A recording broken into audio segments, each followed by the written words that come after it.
Mandela. As usual, we start with a quote. What should help us to see what is there instead of what isn't. Once again, welcome to Sports Mandela. Good morning, Daddy. Hey, morning, well, man.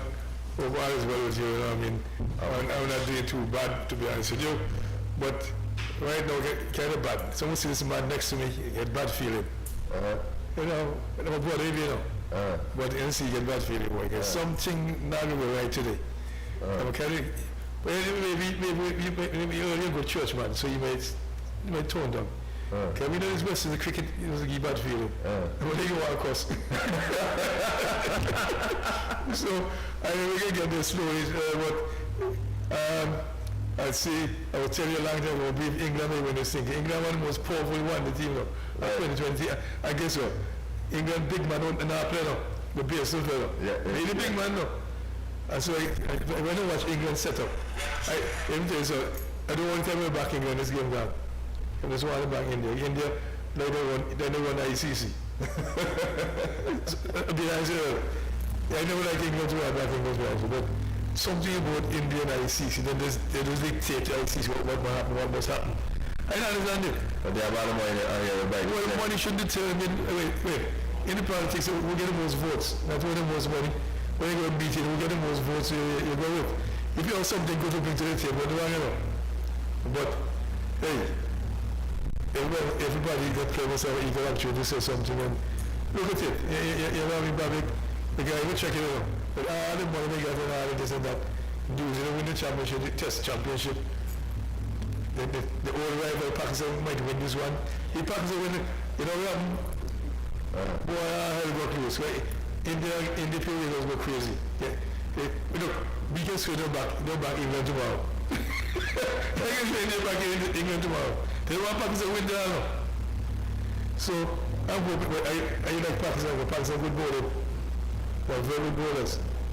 Only thing with them, the fielding might not be the best, but they're pretty good bowlers. And now and then one or two the batsmen might come good, but England, they just are down the line. England, they just are down the line. I like England team for one, the cricket. You know, I like them, to be honest with you. Something they lose. You can't, 2020 make it back anybody. I don't think we're 2020. They make it beat anybody. Except, we can say, the only team that can't back anybody now, West Indies. Sorry to go off on this track, but when I want used to get into the bad feeling, so see when you're West Indies can't be good. And we don't even want to hammer somebody. So, let me leave him alone. Let me introduce him. Well, without further ado, let me introduce to the audience Mr. Hugo Rashid X. Good morning, how are you? Morning. Wait, say there Rashid X? You say there Rashid X? Yeah, Rashid X. That was right 40 years ago. Still, we're even more popular now. How are you doing, man? Not too bad. Good to be here. It's a great pleasure to have you here, man. I don't want to talk about this quickly. We can start from when you're playing days. You see the player, you see the mentor, you see the manager, and then you can touch the West Indies cricket later. I know you grew up in Barbados, it's got a time down there. And that's a long time in Barbados. Yeah. You're surprised you're not Albanian? I talk to them, I want to. Okay. So what was it like back then? Well, you know, I went to Barbados when I was 9 with my aunt. And I've always said I've been one of the fortunate people in life. Because my aunt, my father's sister, two of them were very close. Right. It's like having two fathers and two dads, because it's not all the time you got to live with family, things work out. That's true. But they were, and you know, 7 children, were like my brothers and sisters. And then when I started, what's amazing in the house is that all the boys for the Moses went to Harrison College, and I rented a big rival lodge. I passed from to school, and then I was fortunate that that coaching in them days, proper coaching, not what they have now. And Sir Charles Griffith, late Senator Weeks, God bless his soul, the late Seymour Nurse, God bless his soul. Those were the 3 coaches we had. So I was a bit fortunate to have had it at an early age, and then it's amazing how I would have made a large school cricket team. But I played 2nd division. A lot of people, I think Tally might remember the guy Morrison was saying on the program as a left arm leg spinner. You said about it. He's a preacher's and over. Yeah. 14 wickets in 4 games, bowling left arm spin. and then I came home for holidays. But when I went back, the first division was starting again, and the second division was in the second day. So Dr. Richard Ishmael, the heart specialist in Barbados, told Stephen Farmer, let's get going, man. Bring him down to Kensington. And that's amazing. I played against Pickwick my first game. Played a white team. Yeah. And no, not a joke, you know, because me and you here. That, so I went down, I batted number 11, made one not out. Hey, you make your bat so high? Yeah, man,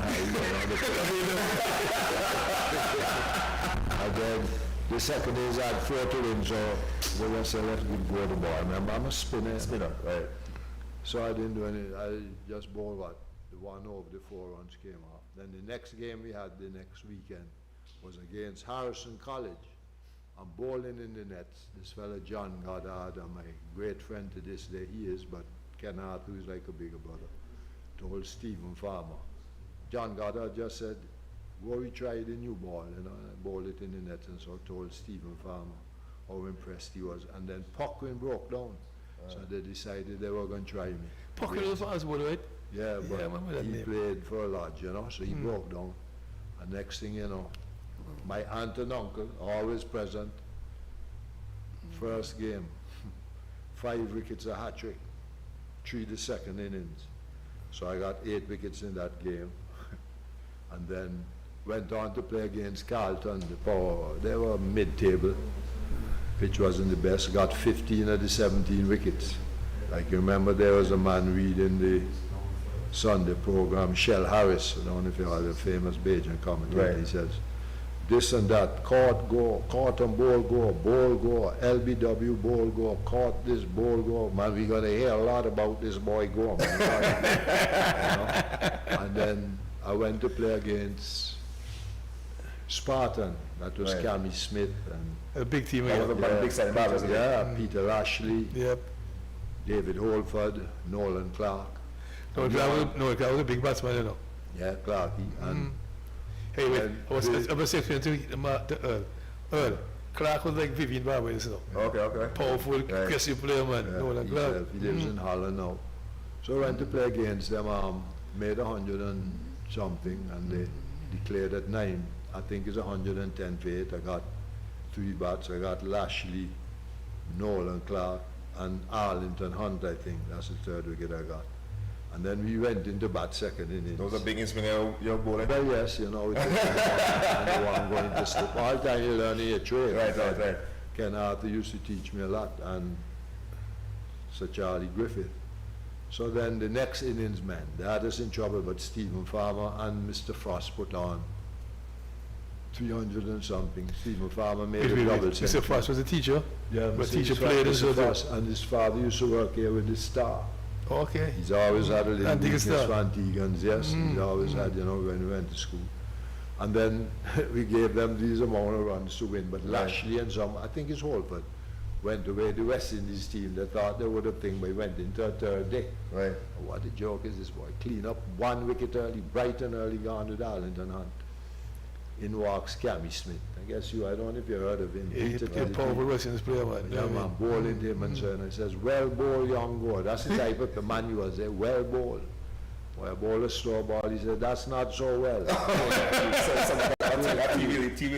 but, but you know, what's amazing about, you see, and this is what happens in cricket these days. I remember playing against, you know, Cammy Smith and all these guys. End of the day, they would talk to you, tell you what you needed to do to get your game better. Right. Even Robin Bynor, the guy from Yeah. Wanderers, whose old house in College Boy. Oh, Park, was- Bajan open man for years. Yes, you Well, know, well, so I was fortunate in that way. I got 31 wickets in 4 games. Wow. And then the next year, I got 44, and Charles Griffith and Simon Nurse wanted me to stay back to try and get 50, but I came home for Carnival, you know. And as you know, I made the Barbados youth team in 69. I was the youngest player on there. I made it 70, I made it 71. And what I'm happy to say, I got the most wickets in 69, the most in 70, the most in 71. So, you know, I went to trials for Barbados when I was 17, but I had exams as one of 4 schoolboys called Gore, Arthur, Farmer, and William Bourne, who we all would have heard of. He fast bowler too. Yeah, but we had I remember him. exams, so I wasn't able to go to trial. But I had a fairly good You career. see in William Bourne play for Barbados. Barbados? And I Captain Lodge. William Bourne play for Barbados, right? Yes. Yeah, fast And bowler. I Captain Lodge in 71, you know. But Lodge, you know, they can't sue me because the honest truth, Lodge was a very racist school in a way. Wait. Borders, not it was. More racist or the white school in them? Yeah, racist. They had borders and so. No, me and my friends talk about it. Somebody may sue me because they've heard it. When we look back at life and so, no, a lot of things that happened and so. I remember used to play lawn tennis here on the East Court with Daddy, my father, and the Mike. Wait. What is it East Court? What do you mean? East Club, not the West Club. No. What is it East Club? What do you mean? Opposite, where the thing is right now. Wait. Tell them, Basketball. wait, man. That was a black tennis club. Yeah, right. Well, that's and then I had this good friend, Pluto Griffith. I used to spend a lot of time up by him on the weekends. He's a good fast bowler too. And he was good at hand tennis. So one day we decided, had on our track shoes, we going on by the tennis court to play a little tennis. All them time I know Stephen Lambert and Bishop won't beat me. And the boarding master was the deputy, drove us off the court and told us go back onto the cricket field. A lot of things. I mean, me and my friends talk about it all the time. There was a bit of racism. I look back at life and see one of the best footballers I've ever known, Michael Dancy, never captain Lodge in football, and he was easily our best footballer and a very good leader. But you know, I enjoyed it. But what? No, but no, that's how it is. But why he was made captain? Because Marshall and Tootie Warren had the right color. Wait, so the right color, what do you mean? Well, you know, if you're black, you're white. How much Indian? So that was serious. Yeah, but we had, you know, what I would say about Lodge, I guess it happened at grammar school. The masters used to play with us. Yeah. Mr. Frost, Mr. Hall, Mr. Glasgow. If 2 masters were on there, one would play down in the 2nd division and so on. Mr. Frost had a lot to do with my career, and Mr. Hall, Mr. Glasgow, Mr. Hoyers, those teachers. But on the other side of it now, my good friend Pluto Griffith, I guess we have a record at Lodge, going to the headmaster about 8 times straight. When he was flogged, I was flogged. So if he's walking across the yard, the mistress teaching English would say, "There goes Wesley Griffith," and I'm sure right behind him is Hugo. We are a little troublesome, so, you know. One time I got lines for the whole week at Lodge, yeah, for the whole term, but it's all part. I enjoyed it, you know, it was good for me. And as I said, I was able to play for Barbados youth team on a few occasions. Right. And then, as you know, I came home and I went back. I came home and went back now as captain of the Combined Islands team. You see, people talk about insularity, but I look back at certain things. We are going to play in the competition. Well, Goody and all these guys had played before in Dominica against Calichuran and so, Charles Wilkin and so. But it was not competition, so we were now going into the competition. And the first game was against Barbados, because I guess I thought it was easy point. So we washed them off by 160 runs. Then Wes Hall was the manager at Trinidad, and he came in and said, well, he knows we're going to charge, the islands can't play spin, so we made 360 something. Boy Camacho made 60 something, Sebo 50 something, and we declared and beat them 2-1. We won the tournament, and you know, I can write a book, you know, because after that tournament that we won, it's only Tim and myself were there. You know. The rest of the team members had come back home. Wow. But I want to say something, right? Okay, hear me saying about racist prejudice. When we was Davis School, when he me Davis School, they don't want to give me a plane against me a country boy. The boy, they hear them. They don't want to give me a plane. Say equate to the same thing. Yeah, you know what I mean? No, why would you? Well, I don't pick the team as a tongue man. You know what I mean?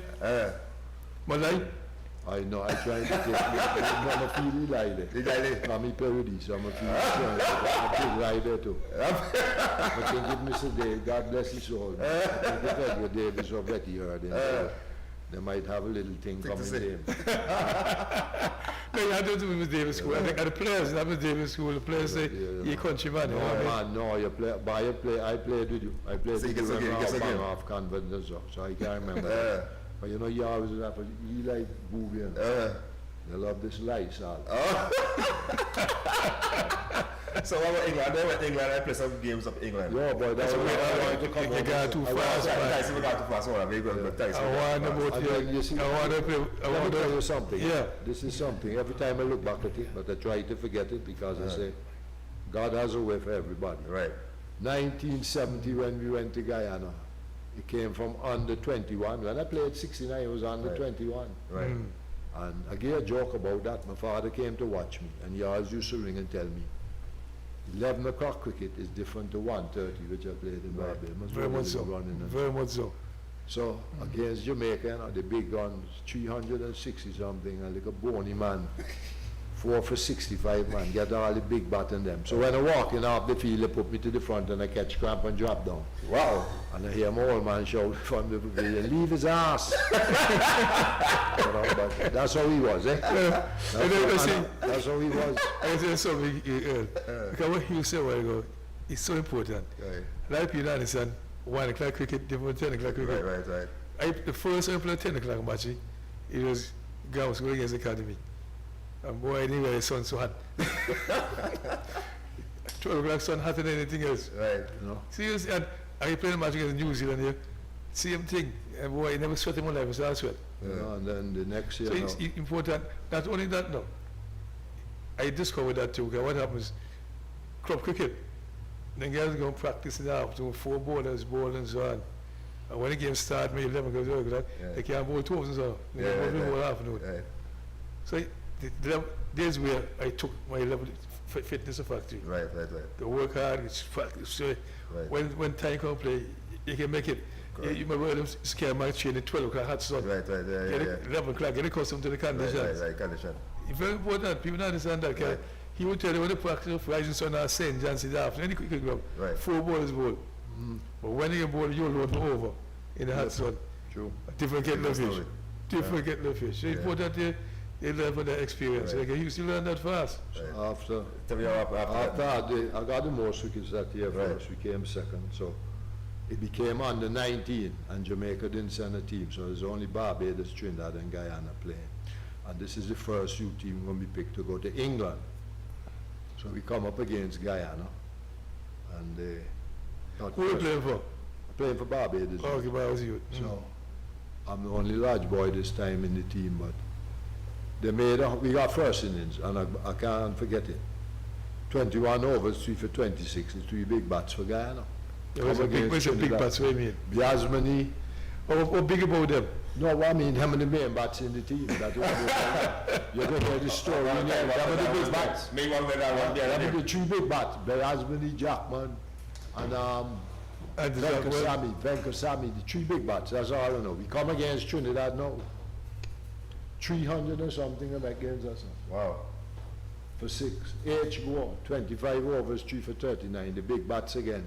Gabriel, Ram Kisoon, Larry Gomes. So I don't know. Oh, that's some big names. I don't know I had this team to England. Right. Don't get me wrong. I know by performance, outstanding player for Barbados. Went into Trinidad when they had the Black Boy Rebellion, so Wes Hall was with us. They brought a car for him. It was David Murray, Willie Bourne, Ashby and myself. And he was telling and he was telling us, don't say anything. But all of us in there on the team, I never had no worries. I know I had the team with performance alone. There's some big meeting and decide whether they're going to pick 2 Jamaicans who not take part in the tournament now and leave off too well. You know, yours truly, the manager was a man named Stanton Gittins. He heard it from Seymour Nurse and Griffith straight because they left me off the team. But it's life, I look back at life this way. Yes, you may have had the ability to go further. I didn't. But God had purpose for your life, true. Because as a manager, I probably have made more impact on people's lives than if I were a cricketer. I mentioned this to you the other day, and I've only now noticed it, and I got emotional. I was watching cricket up at the stadium, and I went for a girl to check my sugar. And as I came back, I was looking, you know, there are some pictures up top as you're going, you know, all the guys that played. And when I looked at it, I looked around and said to myself, look at that now.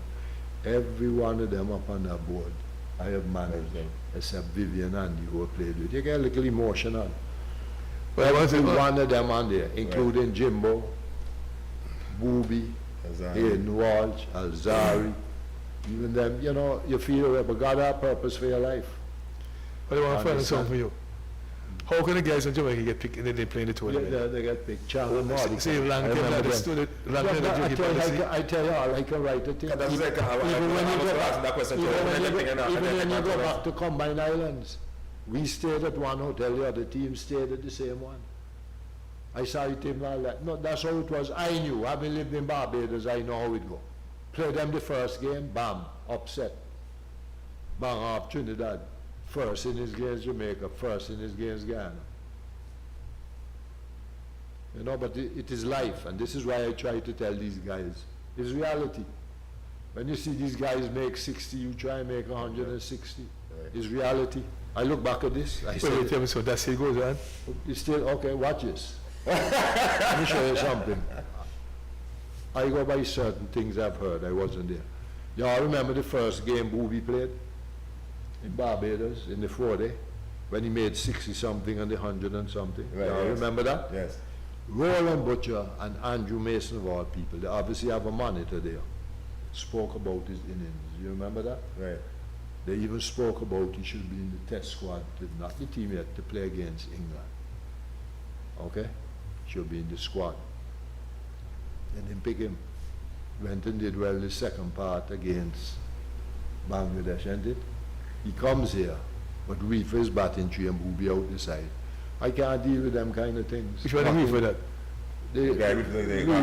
The clown day? Yeah. number 3, you remember that? Remember, batted number 3. Trying to find a place And Booby is there, the thank you. And Booby is there. It's unfortunate that these things happen. Alzawi should have made his debut here, but no. Jamaica. Cornwall, everybody thought should have played here. But wait till Jamaica. Yeah. And I don't care, people can say what they like. This is how I am. I know these people. It's like if they have something, no. Oh yeah, all Antiguans feel so he go. Hey, look, I want to take it back in something, guys. Somebody even discussing the team does the other day. And they asked the same question. How did the guy Reefer make the team? He can't play cricket. I hear me as He went to work, and Right. if you even hear speaking, you got Beijing and some. well, yeah, you know, Bali. Can he go down now? Now I made the team was by number 3. But he did good to But that's the same guy, number 3 is a special, powerful, special batsman. He bowling nothing special, he batting, I don't know. Well, One thing I would say, we all have to be thinking too. If you look back at the West Indian Championship where they used to have 2 overseas players to every team. Right. He served Guyana beautifully. I would tell anybody that. He was one of the top signings in any team that went. Right. Served Guyana really thing, because when he got picked to England the first see, time, it is What surprising. interrupt you, what you up in Woodley now? Because me and I had a conversation about that at the beach this week. How good football doesn't mean good. I can say something to you. No, yeah, but Because I see the boy Vivi, he never get picked for West Indies, he have good performance in Shell Shield. Never do anything in Shell Shield. Highest score was a 19 when you get President 11 pick.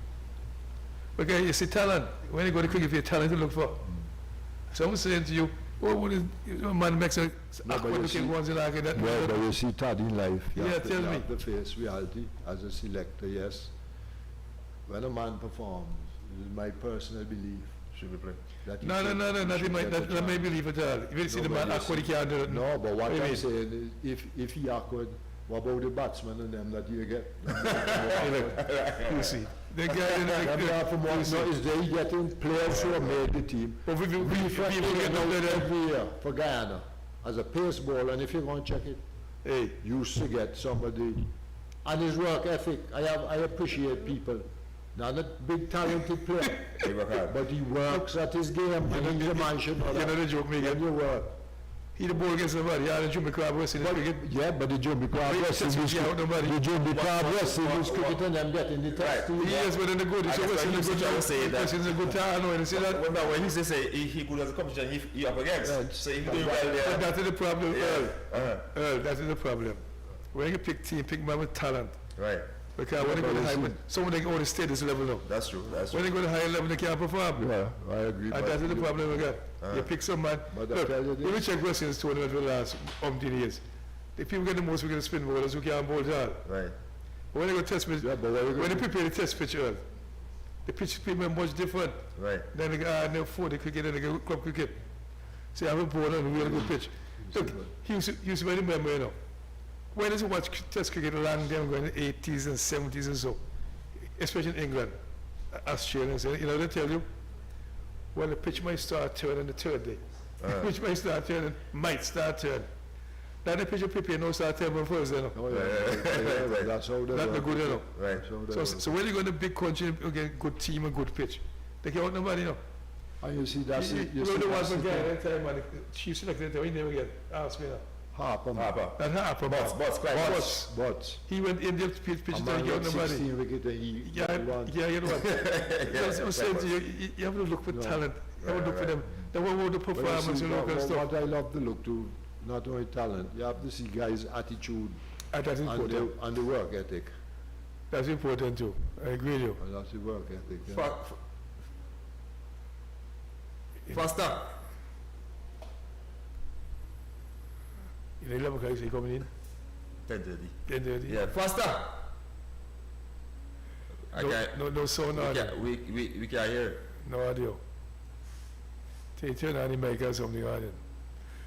But, Tell him I'm not hearing. well, say, well, you said a very important point a while ago, Right. which is emphasized to other guys. Whenever this region, they Right. try to make twice as much money Right. as them. Yeah, you always say that. Very important. Yeah, I always say that. So you see, spot on with that. Right. You know what I mean? And the Right. attitude of I want like you said, two and a half about remember before. His attitude and work ethics. Yeah, You know? no, He if might you- not have if- all that skill and That now we don't much know. No, I'm saying What I'm that. saying is give him his due. Right. Right. Let me ask you a question. When I was Liberal's team the other day, I was see Paul on the team, but they said Chups and Top watch. Waste of time. Why you Right. pick him for? You're not going to win.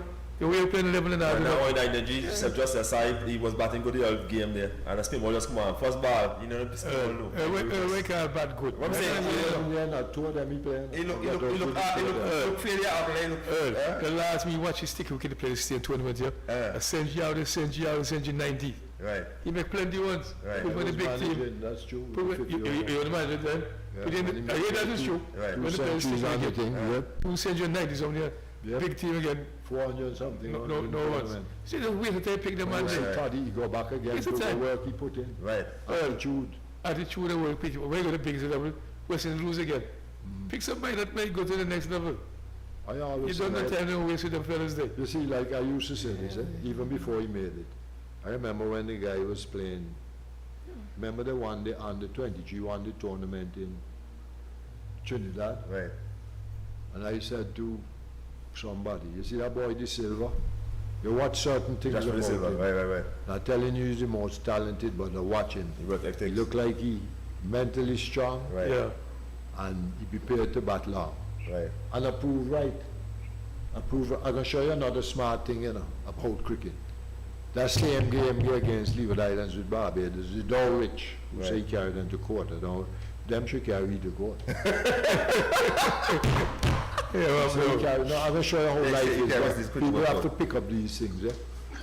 When we made 80 something, and when he reached 50 and so the Bajans were going on, well, Dowrich is back, and remember the Silver no really fail yet, but they don't have him like in the squad. But you don't pay to talk too quickly. Right. Guy next 5 minutes, I think he passed 15.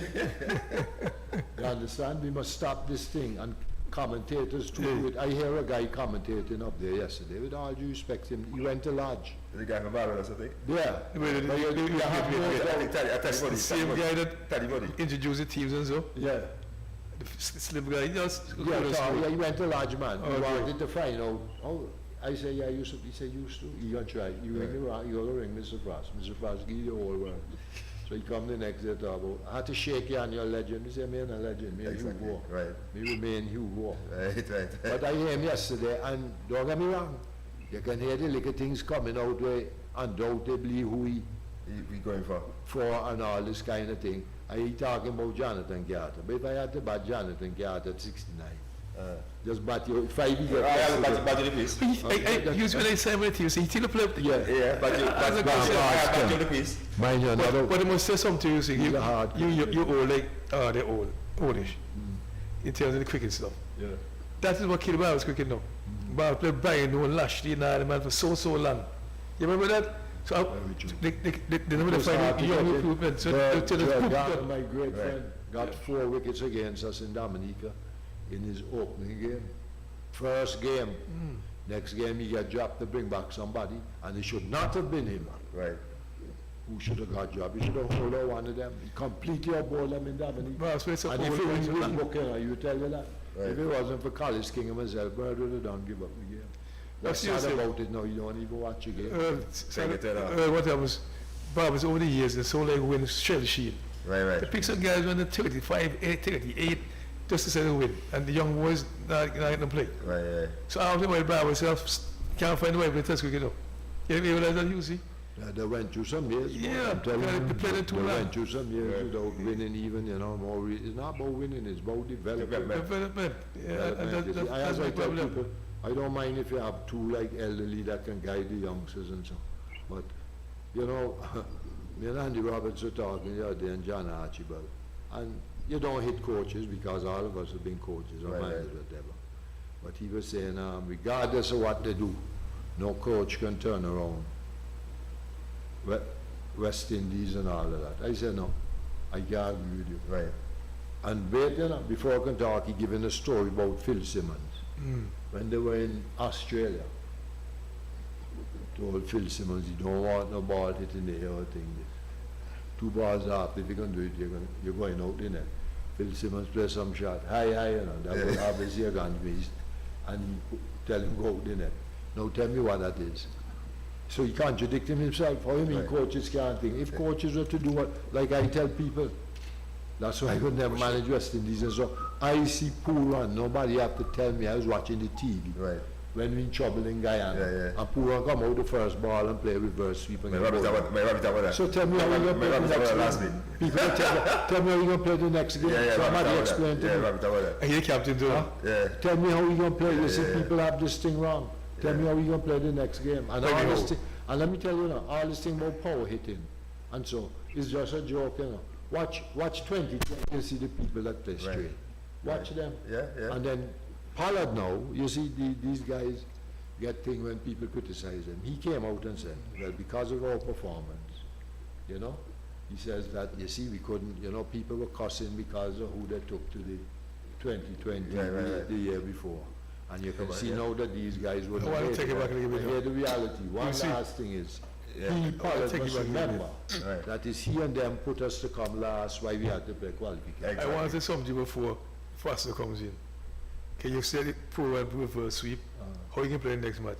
Then they send you home quick and then send you home. You can't pick no teams. Spanish, you can't pick team now. Selectors and captain. So mind you, understand? Right. I know they just said me. So you go home. Just change up, you said, like, I remember Robbie said last week that, first thing he asked Pooran, what was the thing to play a shot? Explain to me why play a shot. That's what Robbie said last week on the program. That's nonsense. Explain to me why play a shot. Look, I agree with you, see, she was going home now. Yeah. I agree with you, see, but hold some setup now, so you work. So you work. But they didn't need the kind of action again. Right. We can send them home and so. That's it. Now we can't have some money, they mean nothing. Right. What kind of purpose that give for the team? Team in trouble. Now that I hear captain too. What kind of example you set to the other players? Exactly. Faster. Hey, what's up, man? Morning, man. What's up? We'll finally get you. Yeah. It's kind of I'm at work, you know that. So it's a life I live. Kind of like busy, stay busy. Yeah. So, what you have been up to? What about the tournament in St. Vincent? How that went? It didn't. We had a lot of rain. For some reason, all our games seems to be where we played. We lost one game outright, and the rest of the games one game we had bad light situation where I think we needed 5 overs to get 40-something runs, and the bad light came in. And one of the games got washed out, and we lost another game. So it wasn't like we played badly, but it was just a situation where kind of things work against you in a way. Nature worked against you, So, but it was a good tournament. The group of guys we gathered this year, I am excited to kind of keep going with them because they seems are really energized to come and do something else next year. Because after the game, everybody was like, "We're planning for next year." So that was good for me. But first, I want to find out something. Earl told me the Roxy was on the team. So I want to know something. Roxy? Wait. I want to find out someone. What is it? Disabled team? It's not a disabled team. What happened is, you were just talking about this as well with Hugh.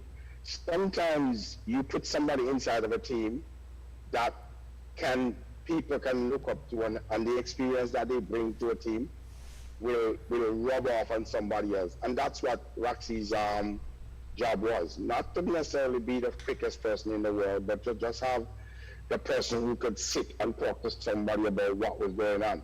And it's necessary in stuff like this, because sometimes, as older guys, your mental goes. So somebody there to just have a conversation with you is a good thing. No, I agree. You're actually a good man for that. I'm a body. But I don't feel no. Well, Roxy told me that. And he said, he's not playing a lot of cricket. In the first game, he got injured as well, so he didn't play a lot. But like I said, when he was like a mentor to the guys. The way he affected them, you could tell he affected them in a positive way, because he was always giving out instructions that were positive in effect. And so for that, his all good. It was good for him to be there. But first though, here you say you want to go Dominica next year. What time do you next year plan to go? I'm not so sure about us going to Dominica. What we wanted to do was to go to Grenada or Carriacou. Carriacou has a tournament, I think, in East May. Oh, that's a better time. I asked that for a reason. Like, the time you're going to win this season. Yeah, but that's the reason. This year, the tournament in St. Vincent was pushed back 1 week. Normally, we would have a finished tournament, because we always we have the tournament on the Independence Week, which is the 27th. Okay. But they pushed it back because they were trying not to join up with Jamaica, because Jamaica has a tournament around that time as well. So obviously what they're trying to do is to expand this tournament so that teams from Jamaica can come as well. Okay. But it happened so that it just rained. It just rained. I've never seen so much rain in my whole life. You know what I mean?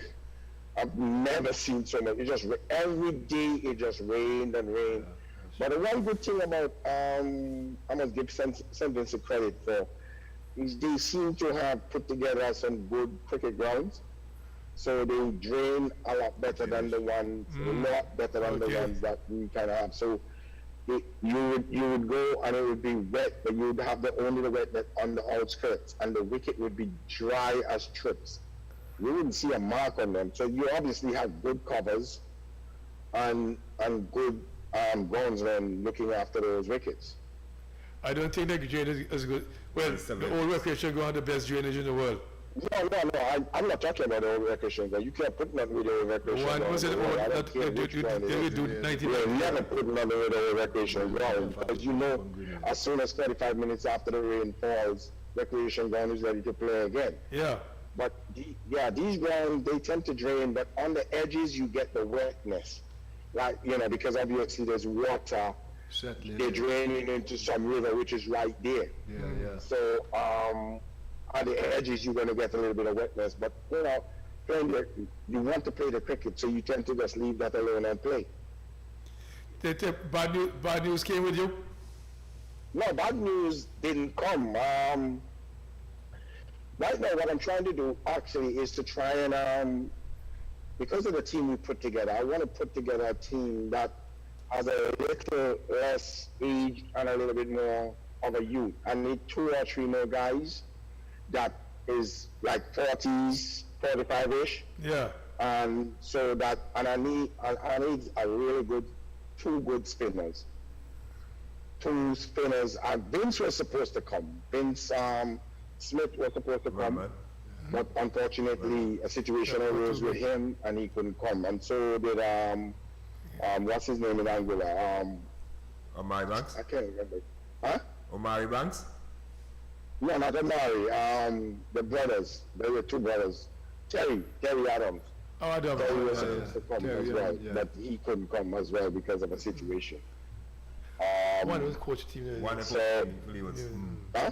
One was coach Lee was The 19 team. 19. Yeah, that's him. That's Terry. Terry's Terry. the one that Yeah, coaches Terry. on the 19. He was supposed to come, but unfortunately, like 2 days before, I think his wife had to fly to the United States for some procedures or something like that. So he had to take care of his children, and so that left us with two guys that we thought would have made us, overcome a little bit with some of our deficiencies, So, like I said, it's the first year that we're trying. We played before, and we have always like won one game, and it was always like bad situations. But this year, I have a lot of hope for optimism in terms of the way the team played. And obviously, we're coming back and we're starting the process immediately to try and make sure that we have all the funds we need to prepare for this tournament. Because, like I said, if you're only going to play one tournament per year, you're not going to do well. So what we're trying to do is to play more than one tournament so that we can gel the members that we have together, so we can have an idea of what people do and do good. So, trust though, where do you find these tournaments to play? Where are you finding tournaments? I understand one in Windward Islands. Where is it get? Basically, I think it's just because we're in New York City, and guys, a lot of teams fly out from here to do things. But they have a Masters tournament here. We tend to get that information from those guys because they want you to come and play with them, so they'll give it to you. And so at the end of the day, you're just looking for a tournament, a Masters tournament. They have the tournaments in Florida, they have the tournaments in Jamaica.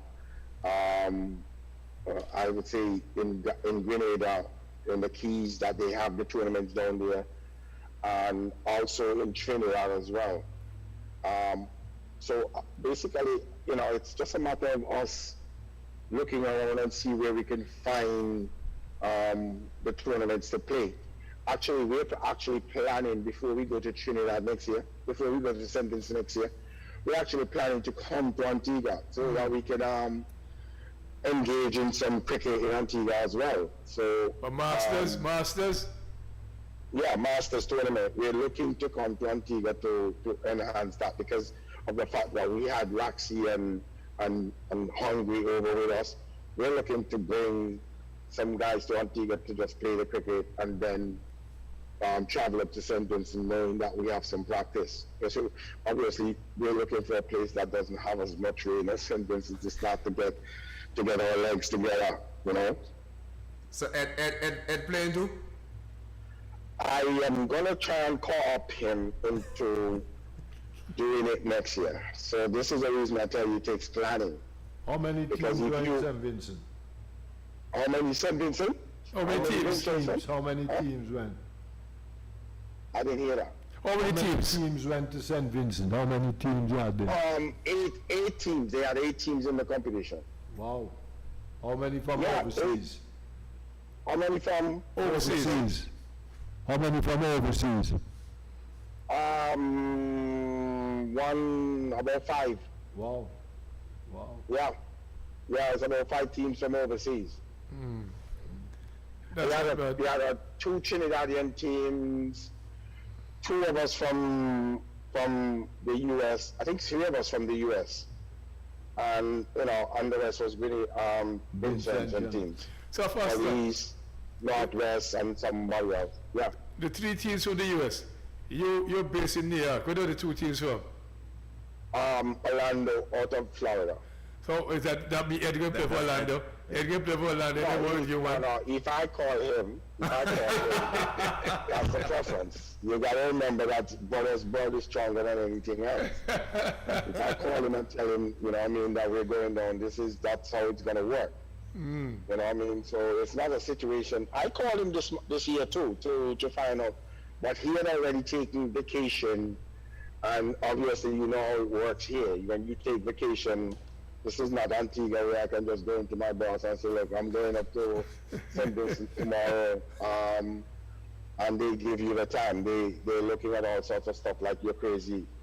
So it takes a little bit of planning, and so that's why we're trying to do this as early as this year, so guys can have the opportunity to start to plan into what's going to happen next year. Because we already know the dates. So if we know the dates, it's easy for us to do that.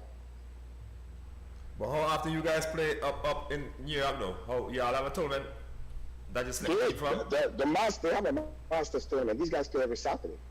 Every Saturday from April until September. Oh, okay. I mean, it's a big thing. They play every Saturday. It's difficult for me because obviously, every Saturday you see I'm at work. So I don't play in the Masters tournament, but I play local cricket in terms of the league cricket. That's why I was talking to Taddy the other day about getting some of these guys up here who are younger guys, getting them to play more cricket. And once you start playing more cricket and you understand how cricket is hard, then maybe it will work in the benefit of them sitting down and batting and not just batting for 2 overs until they made 50 and it's good. So that's what I'm hoping for. My contribution would be for them to come here. They participate in the cricket. We try and do what we can to make sure that they're okay, and then it helps them in their cricket career. But the league cricket is what, 50 overs, 2 days? What's all? No, 40 overs, 40 over competition, and you might play 2 days in a row. And what about the quality of players? What was that? The quality of players. What about the quality? The quality, in your opinion? Believe me, you have some guys who here, if you fool around them, they'll score 110 overs off of you. Okay? All right? They don't have no sense when they start to lick the ball. It's like, you don't bowl them no ignorance. So that's what I'm saying. Guys going to have to come and respect the process. Don't come thinking that you can just do anything you want and then expect to overcome in the situation. It's difficult because you're playing on different surfaces. You're playing on matting. Yeah.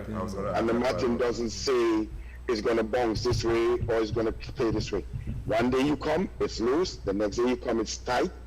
And then you're meeting up against all sorts of different people. Some who can't carry over their arms properly, so umpires are not calling anybody, so you just have to deal with that situation. So now, at the end of the day, it gives you perspective in terms of the way you play cricket. And that's what I'm looking for, guys to say, I learned some, so let me just stay and bat. Or let me stay and bowl, that kind of stuff. And understand what the cricket is about. So first of all, Foster, tell me something. Your league basically around New York, are they don't venture to like Connecticut and Jersey and so?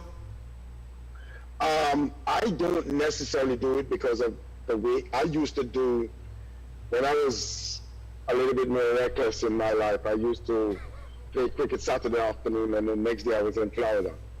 I can't do that anymore because of, obviously, I bought my house.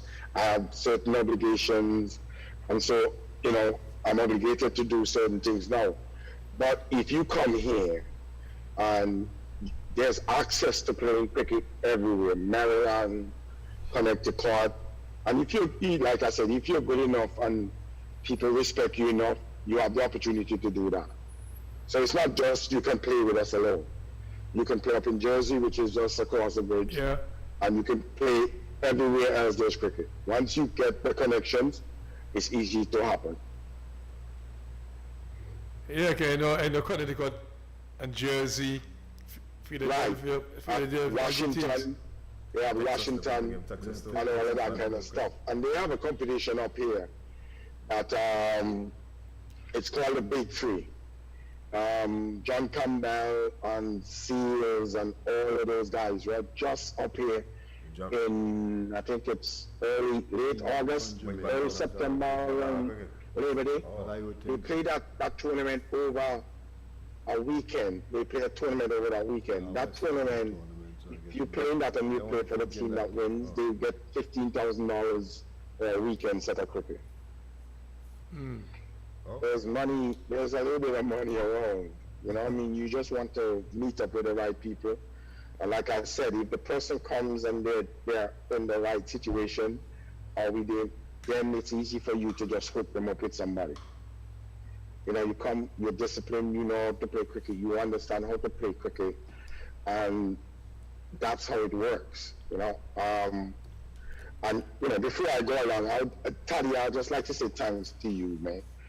And there's a lot of times when, you know, we come back and we say glory to people when they're dead. I just want to say thanks to you, because the discipline I have in cricket is because of the way you trained us. I sometimes get a little emotional when I say this, because I never understood it until when I went to England to play cricket. I went to Scotland to play cricket, and I was bowling 25 overs and still going to open the batting, and I was still able to come and play the next day without being tired. Because of all those hard work you gave me, the leg work, the ball on the back, and, you know, the discipline you taught, it was great. And I'm, you know, like I said, I appreciate, now that I'm in this, I appreciate all of what you did, the sacrifice you made for your family, all of that kind of things. It becomes emotional when I think about it, but I'm really thankful to you and a guy like Brand, who, you know, saw something in me and exposed me to it. You know what I mean? You know what he did? We were playing on the 19s, and he sent me. They picked the team. He sent me to St. Kitts, and he pulled me aside and he said to me, "I don't want to see you back here, because if you come back here and play no more," and man threatened me. You know what I mean? You know what that did to a person. Right. Obviously, it made me know that this gentleman had confidence in me to know I'm supposed to make the leaguers on the 19 squad. Right. And I didn't back off. I made sure that I went down there and did the thing. You know what I mean? But like QC said when I was listening to him, in this cricket, sometimes I say you just gotta bite your tongue and just leave it alone. Sure. You know what I mean? Because what happened in Trinidad when we played youth cricket had nothing to do with anybody else but the people that played with us. The people that came from our own country, that, like, we were from country like Taddy said, and the guys that, if you remember the team, I'm not going to call any names, but you can remember the team. Those other guys didn't even hang out with me and Merrick. And we were from the same country. Right. So that tells you a lot about that whole thing. We're from all same schools and the stuff like that. I still remember that tournament, like, because that tournament hurt me for one reason. And Anthony and I did so well in that tournament, but we had George Ferris in that tournament, and the newspaper wrote up George Ferris because he was coached by Andy Roberts. Anthony did, I think he picked up nearly 30 wickets in that tournament, but he never got a wrote up.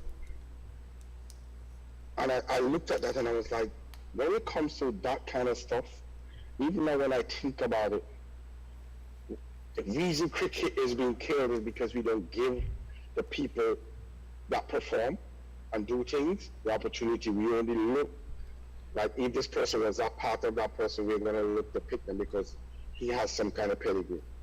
Now, I still look at Anthony Merrick as the most unfortunate person that I've seen in cricket that never made it.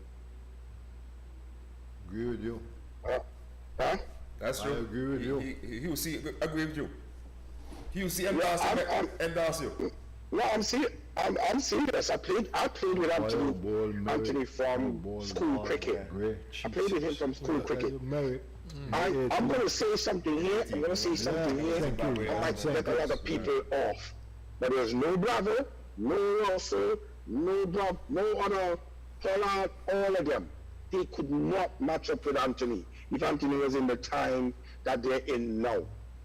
That guy was dangerous. He could bowl as quick as them, and he could bowl back just as well as them. People underrated his batting, very true. No, I'm telling you, he could bat just as well as them. He was dangerous. Like I said, I played school cricket with a gun. Big point. And I know what he could do. You know what I mean? Like you got a hard time. Can't get away from that. Like your boy I'm Tony serious, man, Graham court, I you think about watching that him and all the Sankitson time. all over. You know, and even like me, I came to this country, and when I was finished from Scotland, I played in this country, and Mark Harper and me used to play in Scotland together. And when Roger was coaching the team, Roger told him about, you know, he has this guy named Foster Lewis, and Mark said to him, that guy is dangerous. And they picked the team to go to Malaysia. And when they finished picking the team, apparently my name was in the team. But because obviously when Ed and everybody got to Malaysia, there was an equipment back there for me. But I was never given the information that I was in the squad, because obviously they sent other people. Because you realize there's so much corruption in this cricket business that it throws you after a while. Right. But you can't make stuff like that sink you. You know what I mean? I like what Hugo said. Maybe if I was playing, I wouldn't affect a lot of people. But because I stayed and played league cricket, I affected a lot more youths coming through our system than I could have if I didn't do that. Right. Yep. You know what I mean? Yep. So that's where my head is at now. Not to look at myself and think I'm sorry for myself, but to look and see if I can make good for somebody else who's coming through. Well I said. say, well, yeah. I like that. So when you bring a team down to Antigua to tour? Well, like I said, we're trying to do this for next year. It's going to be October-ish, because obviously the tournament it's going to be in October. Might be around, because their tournament starts, I think, the back end of so we were down there from the 28th. So obviously we're going to be in Antigua from maybe the 20th up, so that we could get into St. Vincent for their tournament.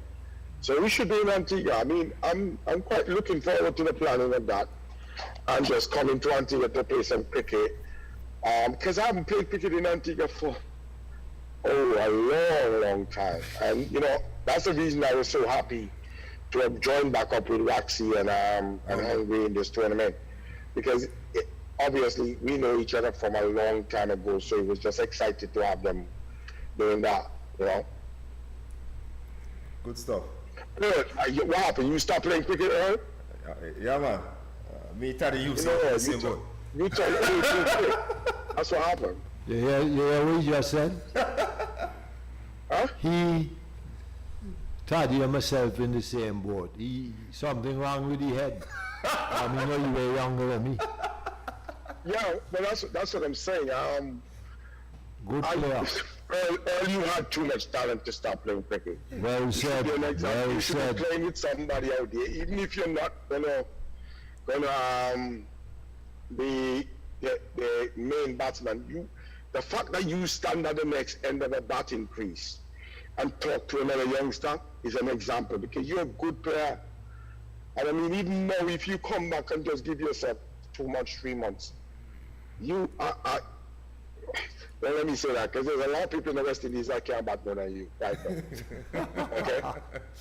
Okay? That's what I'm going to say. Because you have plenty skills.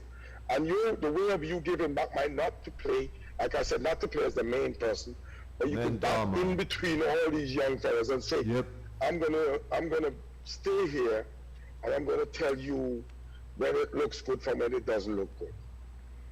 You know, and then that's your influence on the younger generation. You know what I mean? I kind of hope you do that. I know it's going to be tough because the sun is not easy. But you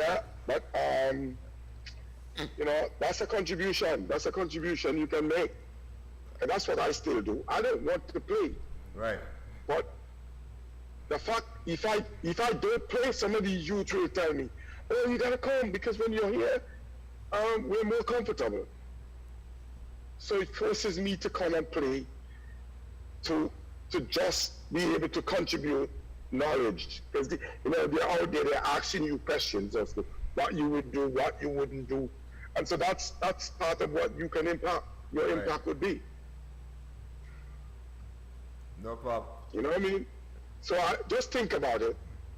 I'll check with my coach Teddy and ask him what's his thoughts, you know? About what? I'd say I know Taddy's going to tell you should. You know what I mean? I know Taddy's going to tell you should, because the influence like I said, the influence you impart it's no small thing. I mean, I remember for me, when I used to bat with Enoch, at the other end, and Scotland would bowl to me, I remember Enoch used to tell me, leave that one. Right. He's at the other end. Right. And he could tell me, leave that. So think about you doing that to another player, and the impact you're going to have on him, knowing that the judgment that you have sitting over there, your skills is leading to him. Like even the guy Kofi that plays for Liberty or something like that. Kobe James. Somebody like you at the other end of Kofi, talking to him might have more influence than somebody who is his own age. Right. And so that's what you need to do. Even if it's a practice game, even if you guys arrange games that we just practicing, and you sit at the other end of him talking to him. You might not be able to run the same way you used to, but the fact, like I said, your communication to him and your batting skills, and he's gonna look at you and go, whoa, how old are you again? You know, it's because obviously they see you talk to them, but they've never seen you actually in action. And young people nowadays like to see action. True. So, like I said, I'm hoping that that's something that you could impart to like the youngsters. Just be a part.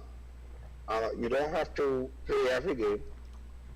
Just play the games that you think are important in terms of qualifications and all of those kinds of things, and just do that. For cricket itself in the country, and for everything else, for the development of the youths and all that kind of stuff.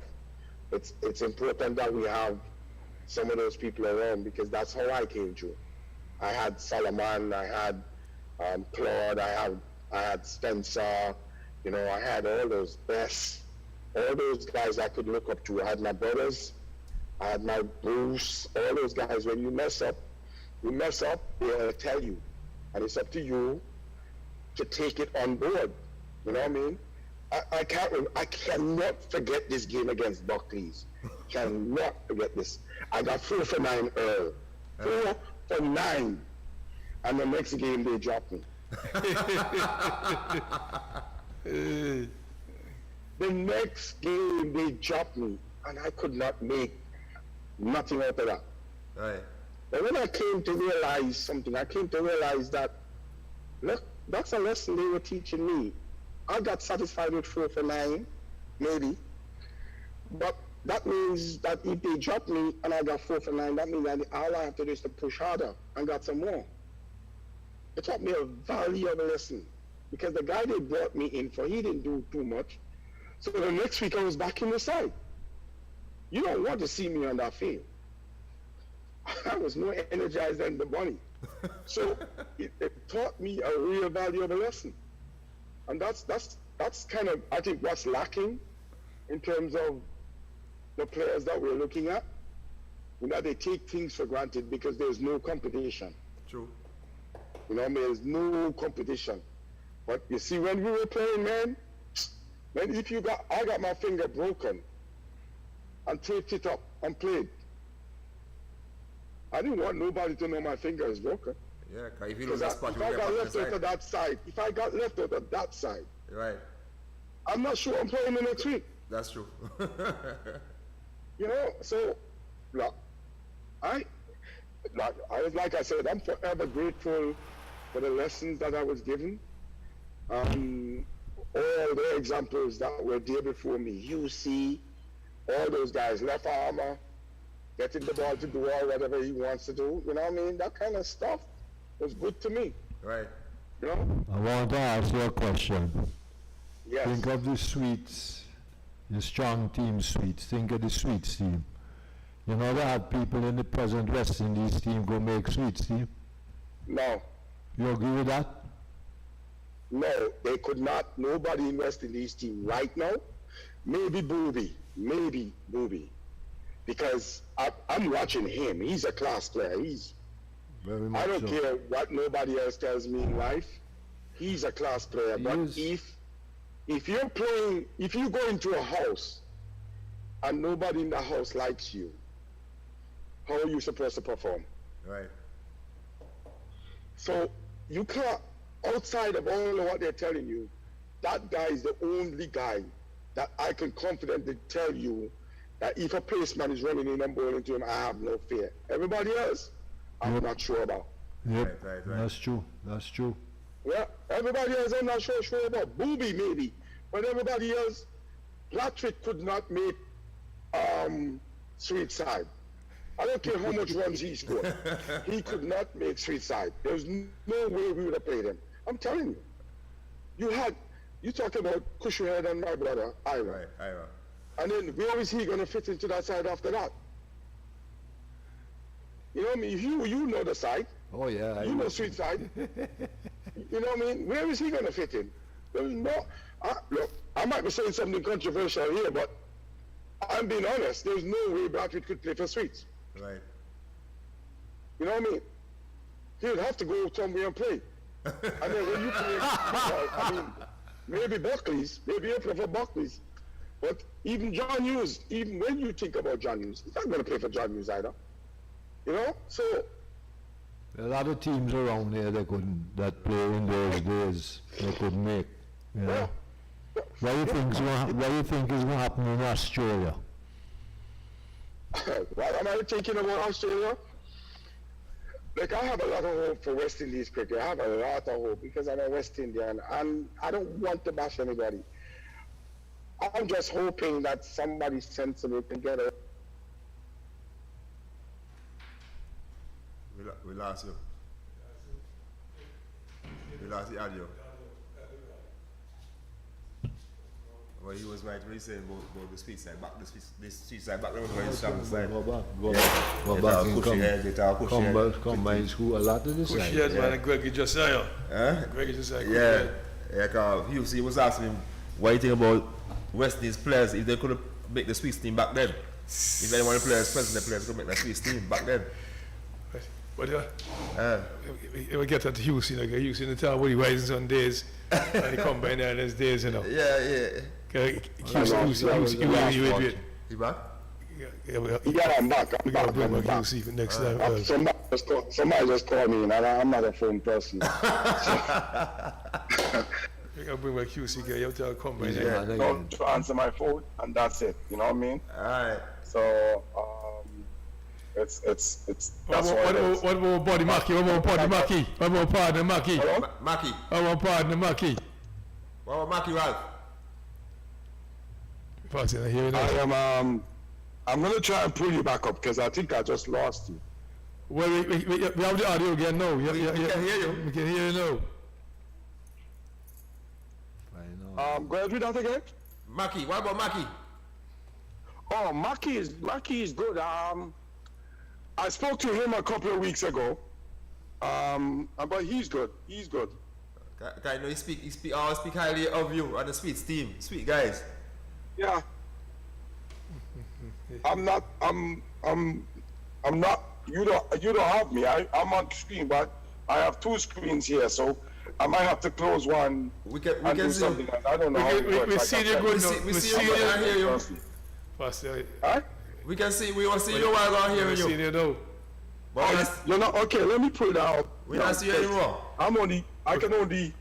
We can So see you're you seeing now. that, right? We Yeah, can see you're you good now. now. You're good now. You're very good there. Okay. Cool. So, like I said, everything is good, man. Everything is good. I am pretty healthy. I had a little scare this week because my father is in the hospital. Yeah. I speak to Enoch every day. Being so far away, it's one of these things where it's like you feel like you can't, whatever it's a situation, it's hard. But you know, I'm taking heart that, you know, I have brothers there who are taking care of the situation. Right. But look, I want to ask you about something. Can I see that? Yeah, go ahead. You see this big woman, is it West Indies ladies cricket and world cricket, ladies cricket.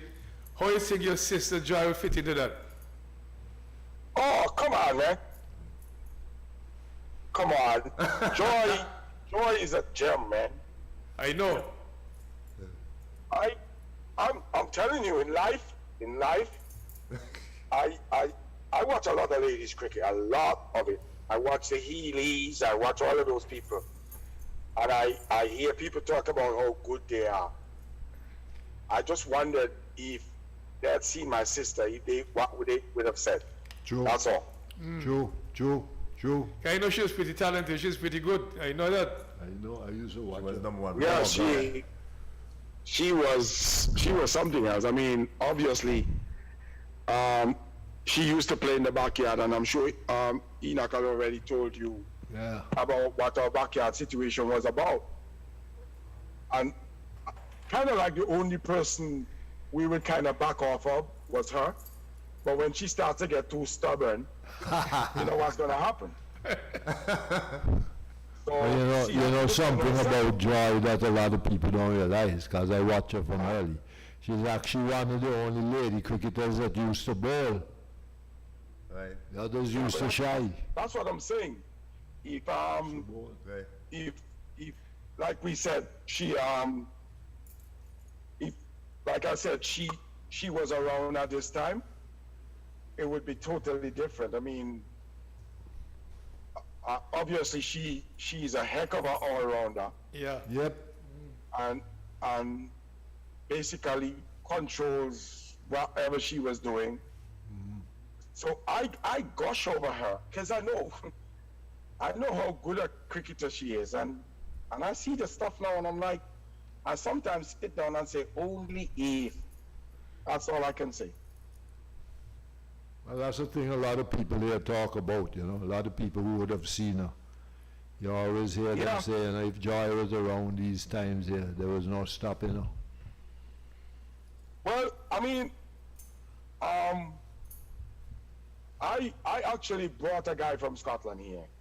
When I was playing for the Scottish team, I used to joke with them. I used to tell them my sister was better than them. Right? And the guy would say, "Oh, your sister cannot be better." He used to make an argument. England was playing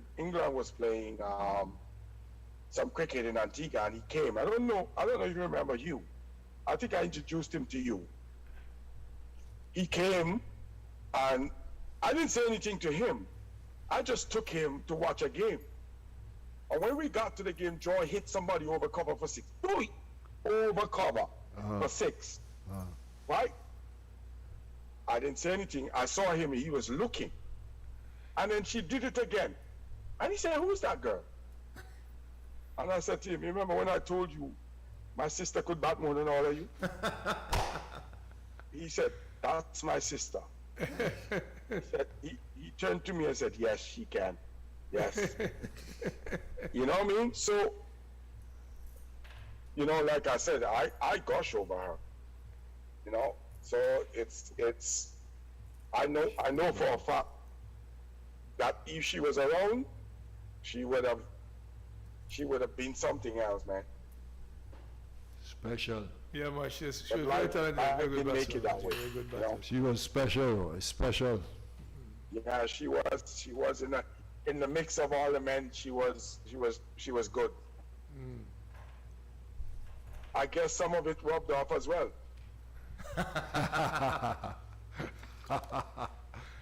I mean, obviously you can't think all of that goodness was around, and she didn't get none of it. Yeah, that's true. No, but all the chain in the backyard, man. All the toughness in the backyard. Yeah, but that backyard was a training ground. Yeah. It was a tough training ground, but it was a training ground. I had no fear of nobody. Doesn't matter what you bowl or how you bowl. Even St. Vincent, Roxy was looking at me. He says, "You don't wear a helmet?" I said, "Roxy, I've never worn a helmet." I've never worn a helmet. I've never found a reason to wear a helmet. And, you know, when people say it to me, I kind of find it strange because I've kind of been at the worst. And once my eyes are good, I think I'm still good enough to do what I'm doing. Let me ask you something. Who is the best hooker in the Lewis family? Who is the best hooker? Repeat that? Who is the best hooker in the Lewis family? Said Enoch. Ira. Iowa. Yeah. Thank you. Ira. Thank you. Thank you. Best hooker. When I tell Ed, so when I tell Ed, you know how Ed is already. Second. You know, Ed comes in a close second, but I think Ira beats that everything. See? You cannot hold that guy. I witness him. I witness And I him. don't care how you try to set him up, you're not getting him out. You know, Fantastic hooker of a cricket ball. I would say I would have to give that to Ira. You know I can call him tonight and tell him and cause, you know I can cause problems in the house, cause I can call and tell him that you say he could hit more than Ed, which means you agree with me. That's, You know? that's not a problem, man. That's not a problem. No, I gonna have a big laugh because I gonna tell Ed, when I tell Ed I can hook more than you. I tell Ed so all the time. But mind you know, Ed played one of the best one-day innings ever seen in Barbados. You know about that? Right. Jeez, you boy, look at shots. I don't disagree with that. I don't disagree with that. But the fact is, I've played with all my brothers. I've played with Thank them, you. played against them, Yeah. and I've never bowled Ira and got him out hooking. I've bowled against Ed and got him out hooking. Well, I'm rolling.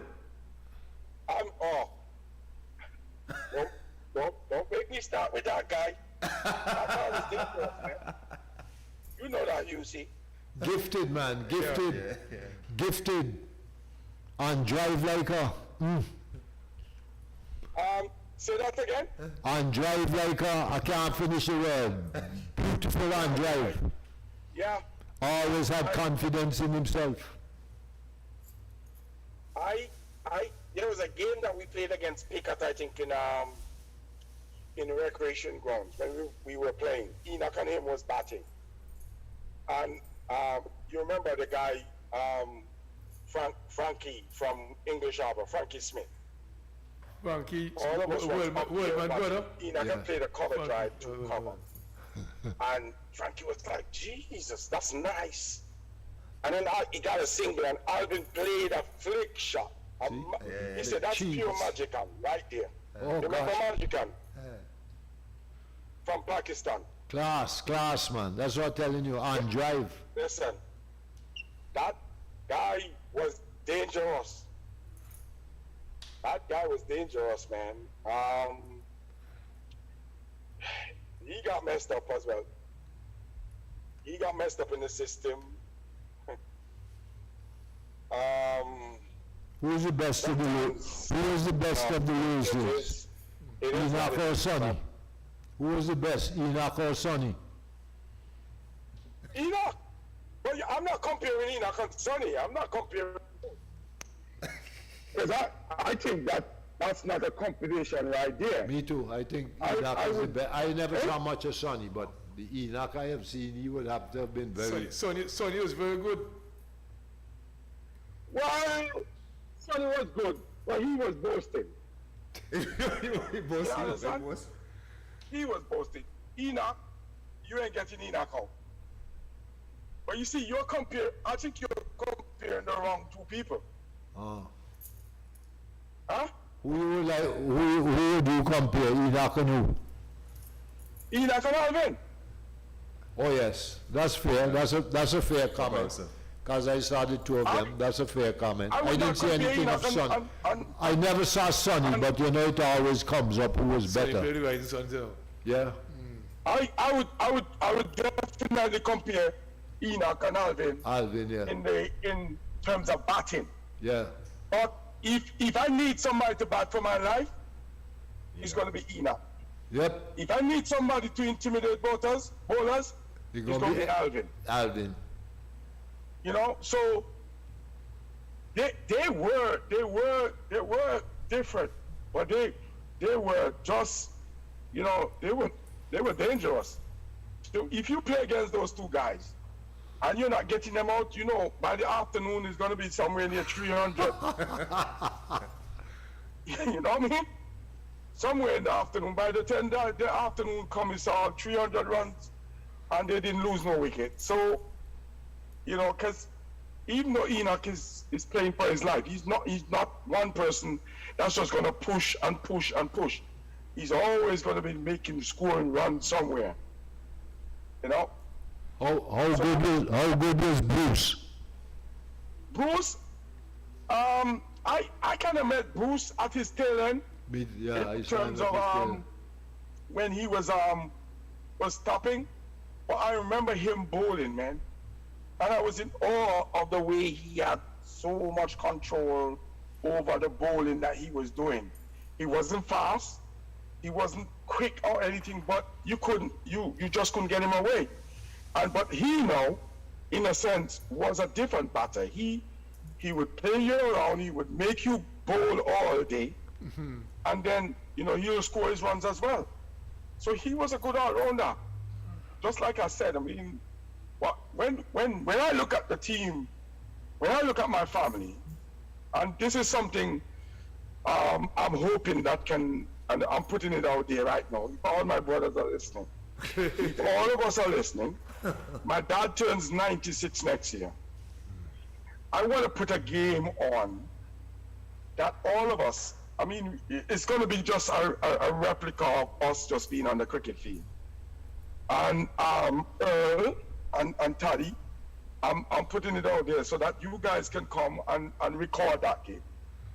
Because I think it's just, sometimes so you need to just bring some stuff back together.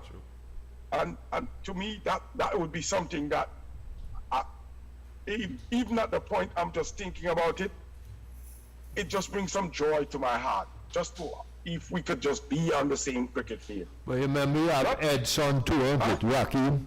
Right. I didn't get that. You remember you have Ed's son too? Wakim. Edson, Wakim. Yeah. I mean, what my daughter said to me is going to be the OGs against the youngies.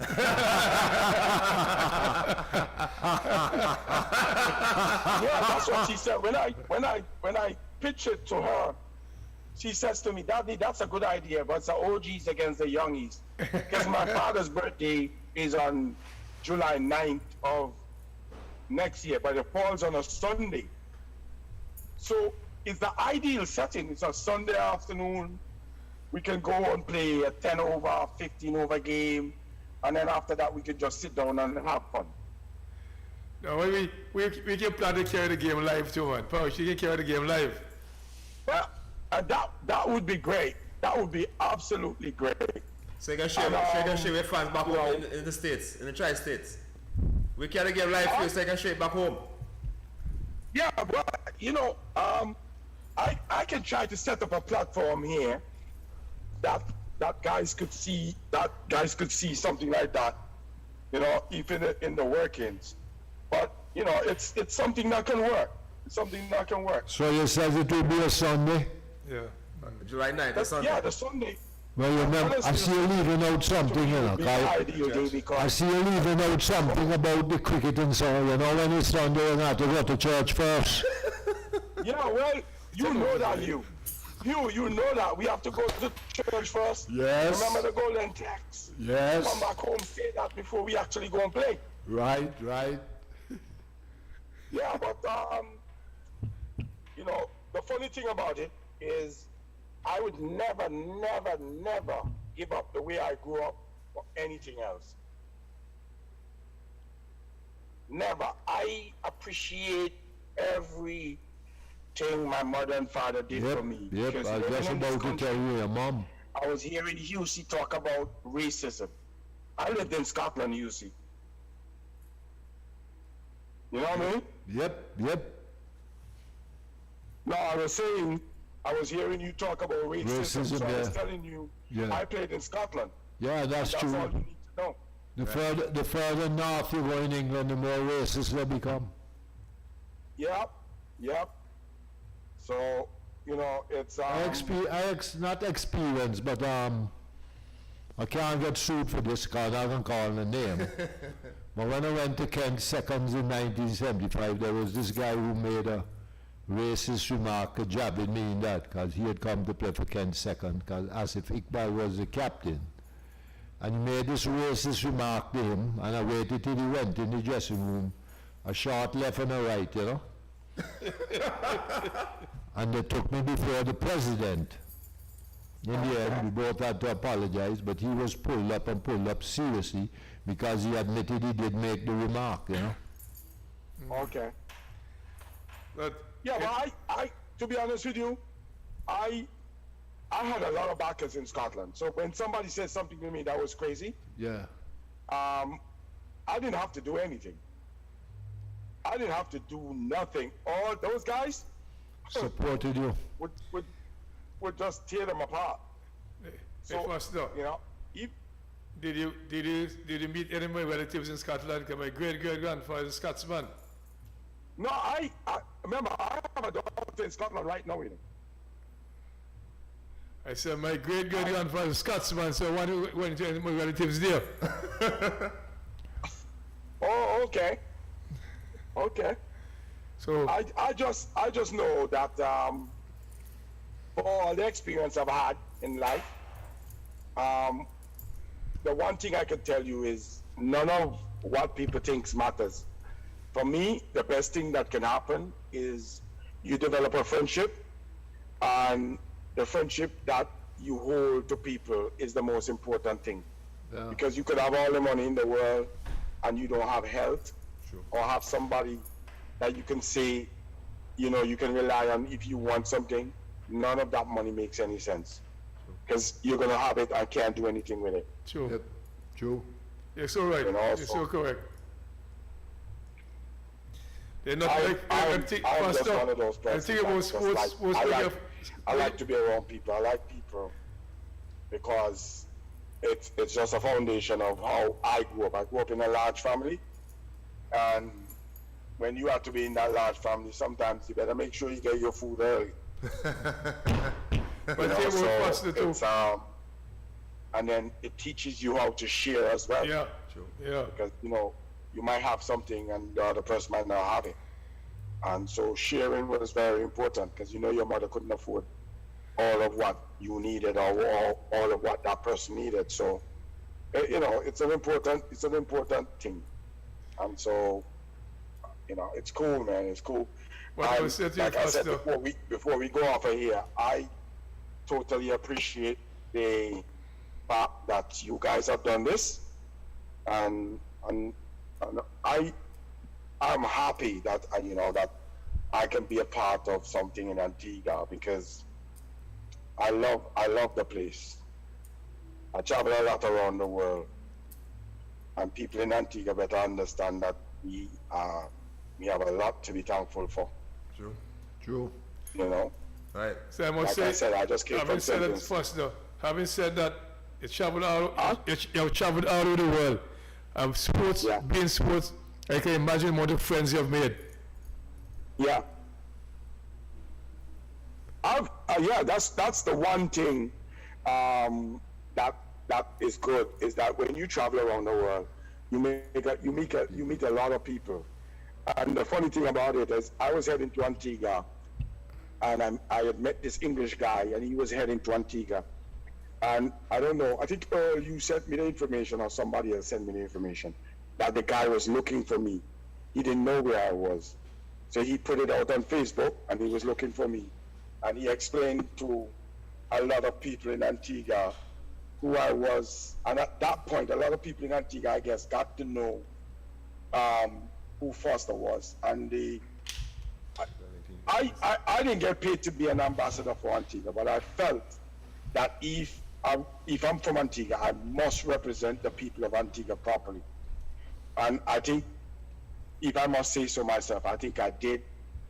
I got a lot of people who would normally not have heard about Antigua to come to Antigua. And so, you know, for that, I'm pretty happy about.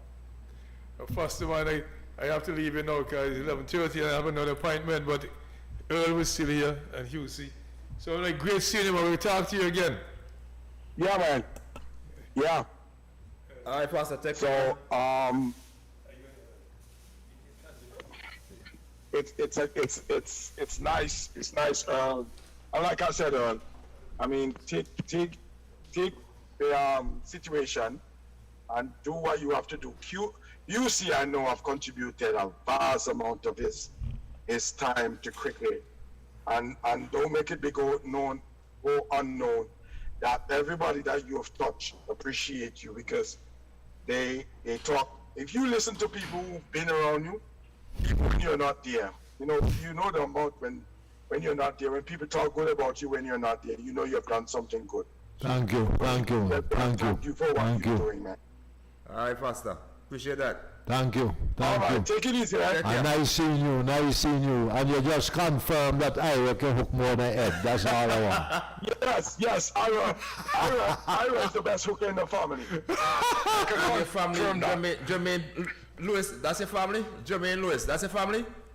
No, she's not my family. She's a friend of mine. We hooked up when I got to Antigua for my father's 95th birthday. Oh, okay. And she came. She did the tribute to him. She put the picture up and everything like that. So since I'm on the air and everybody knows, I want to say thanks to her. Right. Because she did a fantastic job of celebrating my father on his birthday. And just say thanks. And well, she actually watching you. She's actually watching. I think she told me that you and her are family. Yeah, so she told me we're cousins. So she actually watching you right now as you speak. Yeah, because I know she said I was speaking to her. Right. And she said I should get in touch with you because you know I have a lot to contribute to the cricket and stuff like that. Right. So that's how we got together. All right, bro. Take care. All right. Take it easy. Thanks again, man. Yeah, man. All the best. One love. All right. So you see, I want to touch on the English cricket story. Yeah, man. I went back in 1980. I wanted to come home. I pulled the grind. It was a very disappointing season for me. With Somerset, I got 5 wickets in the first game. Never knew about grind trouble. Right. Pulled the grind, but I stayed back and became second in the John Player League. Actually, the first. Freddie Truman and them had a lot to say, with the remarks, what am I doing up there? And I was overweight, and that was the fittest I was. Toddy would tell you, before I went to England, I was bowling 20-something plus overs for Rising Sun on the weekend. But that's life, that's things you go through. Like I gave you a little joke. I remember when we were playing down at Bath against somebody. You know me already. I went up to Dickie Bird and said, I want to know if LBW is different for white people. What was no, yeah, he called Brian Rose, you know what I mean? It wasn't an apology, I just said yes, and I just walked off, because that was my honest opinion. Right. But it was a great experience. As I tell you in life, I look back at my life, yes, I may have had the ability to go further, but God has a purpose for all of us. As I tell you, when I looked at that wall up at the stadium, my brother, and it happened just this week, and I saw I was there, went to get a cup of tea. And I just happened to look up and I said to myself, do you know that I would have managed all those guys up there except Vivian Andy? Right. I would have played with Vivian Andy. I look back, I see Richie is a match referee, he's been a manager. Right. Eldine Baptist has been a coach. Winston, Kenneth, Amby. Right. You just look around, even Steve Liebert, who is now coach at the under-19, Wilden Cornwall, Stuart Williams, Ridley Jacobs.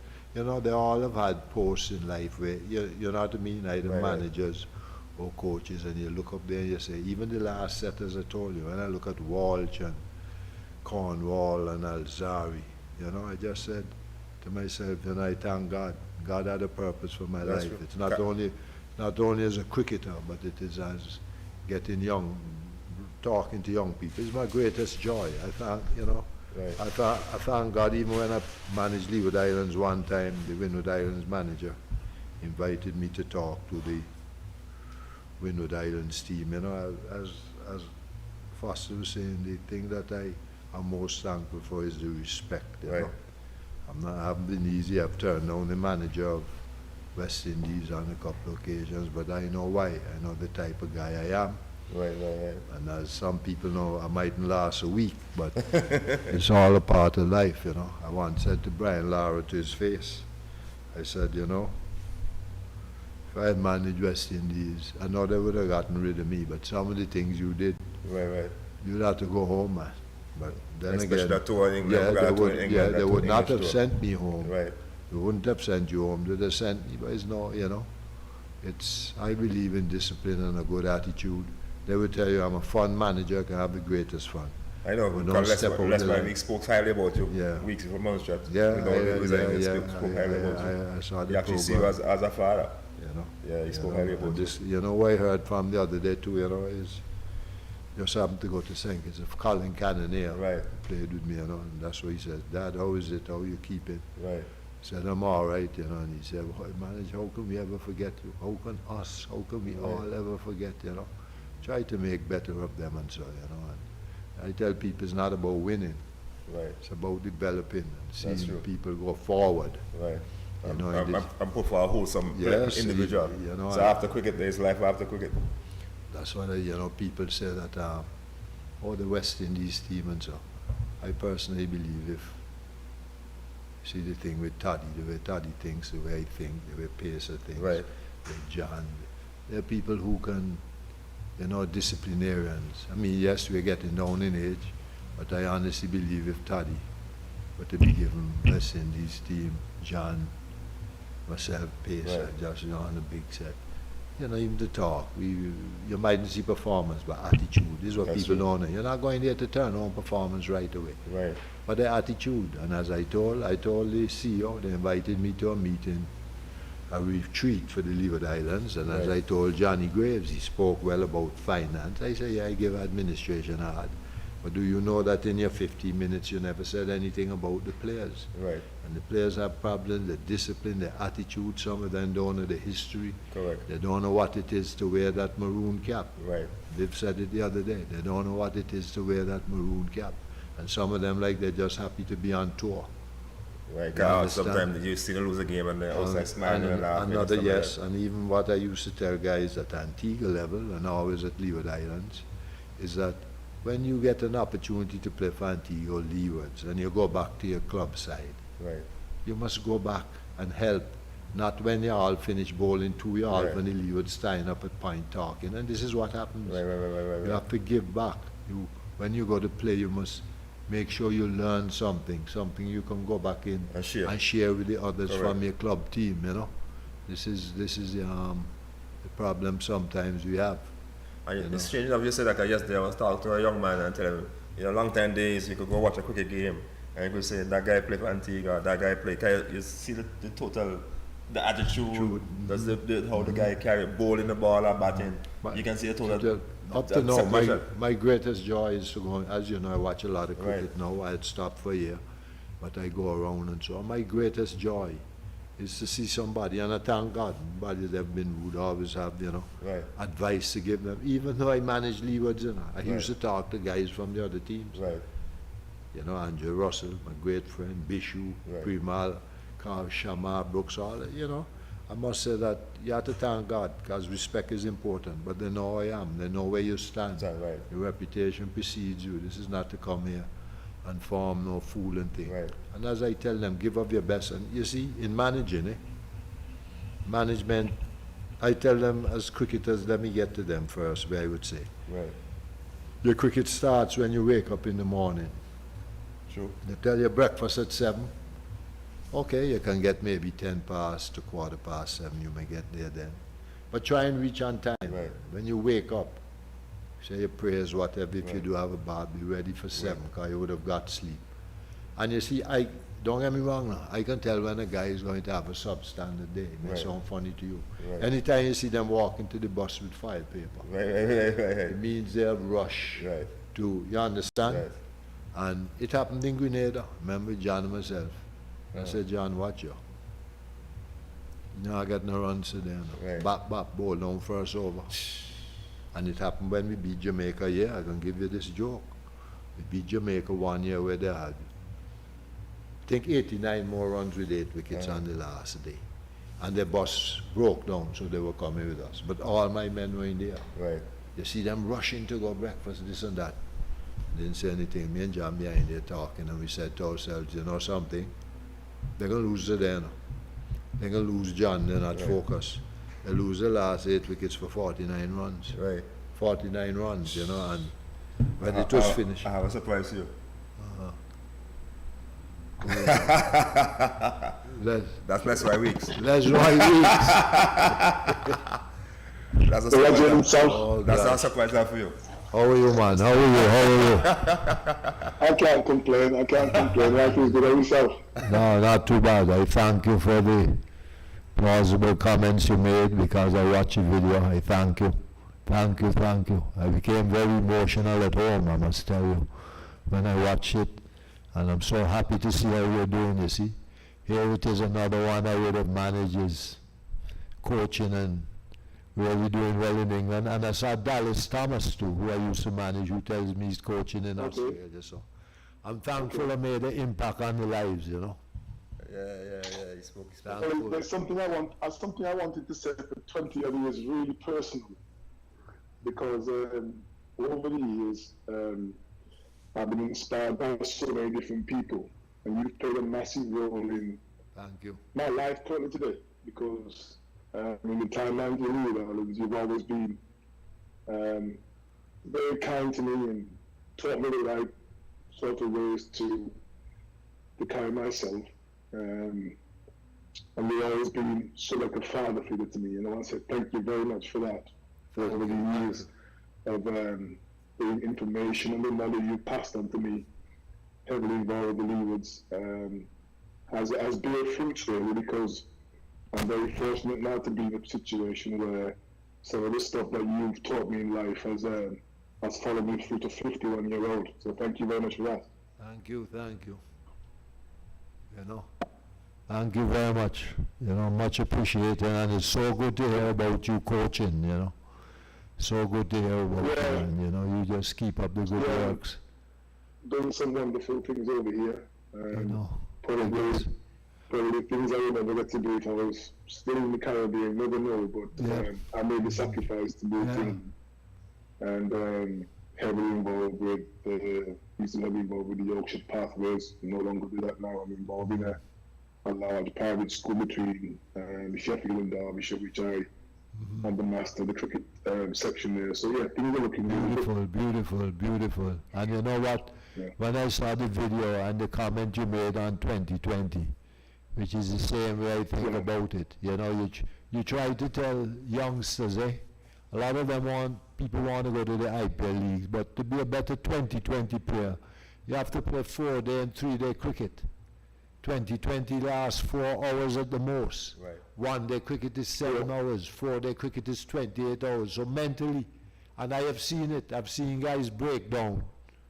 Love 2020, they come to play 50 over. By the time they get into the middle of the game, mentally weak, mentally gone. You know, but, and you know, when I think of it, I know, don't get me wrong, when you look at these players of today, you really must wonder, no? Because I don't see one man in the West Indies team could have made the Leewards team, you know, in your day. Don't see one. You know, they get, I don't know, the attitude, Les Roy, and the discipline, I don't know, I don't know if West Indies cricket in my lifetime, yes, it can get back, I don't know if to the top, but it's going to take a lot of hard work, and not a lot of hard work on administrators and coaches alone. It's them with their personal development, you know, personal development. But as I say, I see a lot of guys with the wrong attitude. They're just happy to be on tour. You know, they're going to be paid on this. It's just sad, but the 2020 cricket, and you see the sad thing about 2020 cricket with us, soon as you have to, like last 5 overs, the first thing they look to do is go to cow corner, when you can hit the ball straight. And this is what playing 50 over and 4-day cricket will teach you. But Man, I'm so proud of you when I heard all that you've been doing with the coaching and so, but I knew you'd make a good coach, and I don't know if you know, well, we would have put a little after you. Steve Liebert is actually the head coach for the under-19 women that I think I'm going to a tournament in South Africa. The World Cup. Women's World Cup. Yeah. Yeah, he came over here. I did some work with Steve Albert probably 5-6 years ago. Over in Devonton with Howard Williams.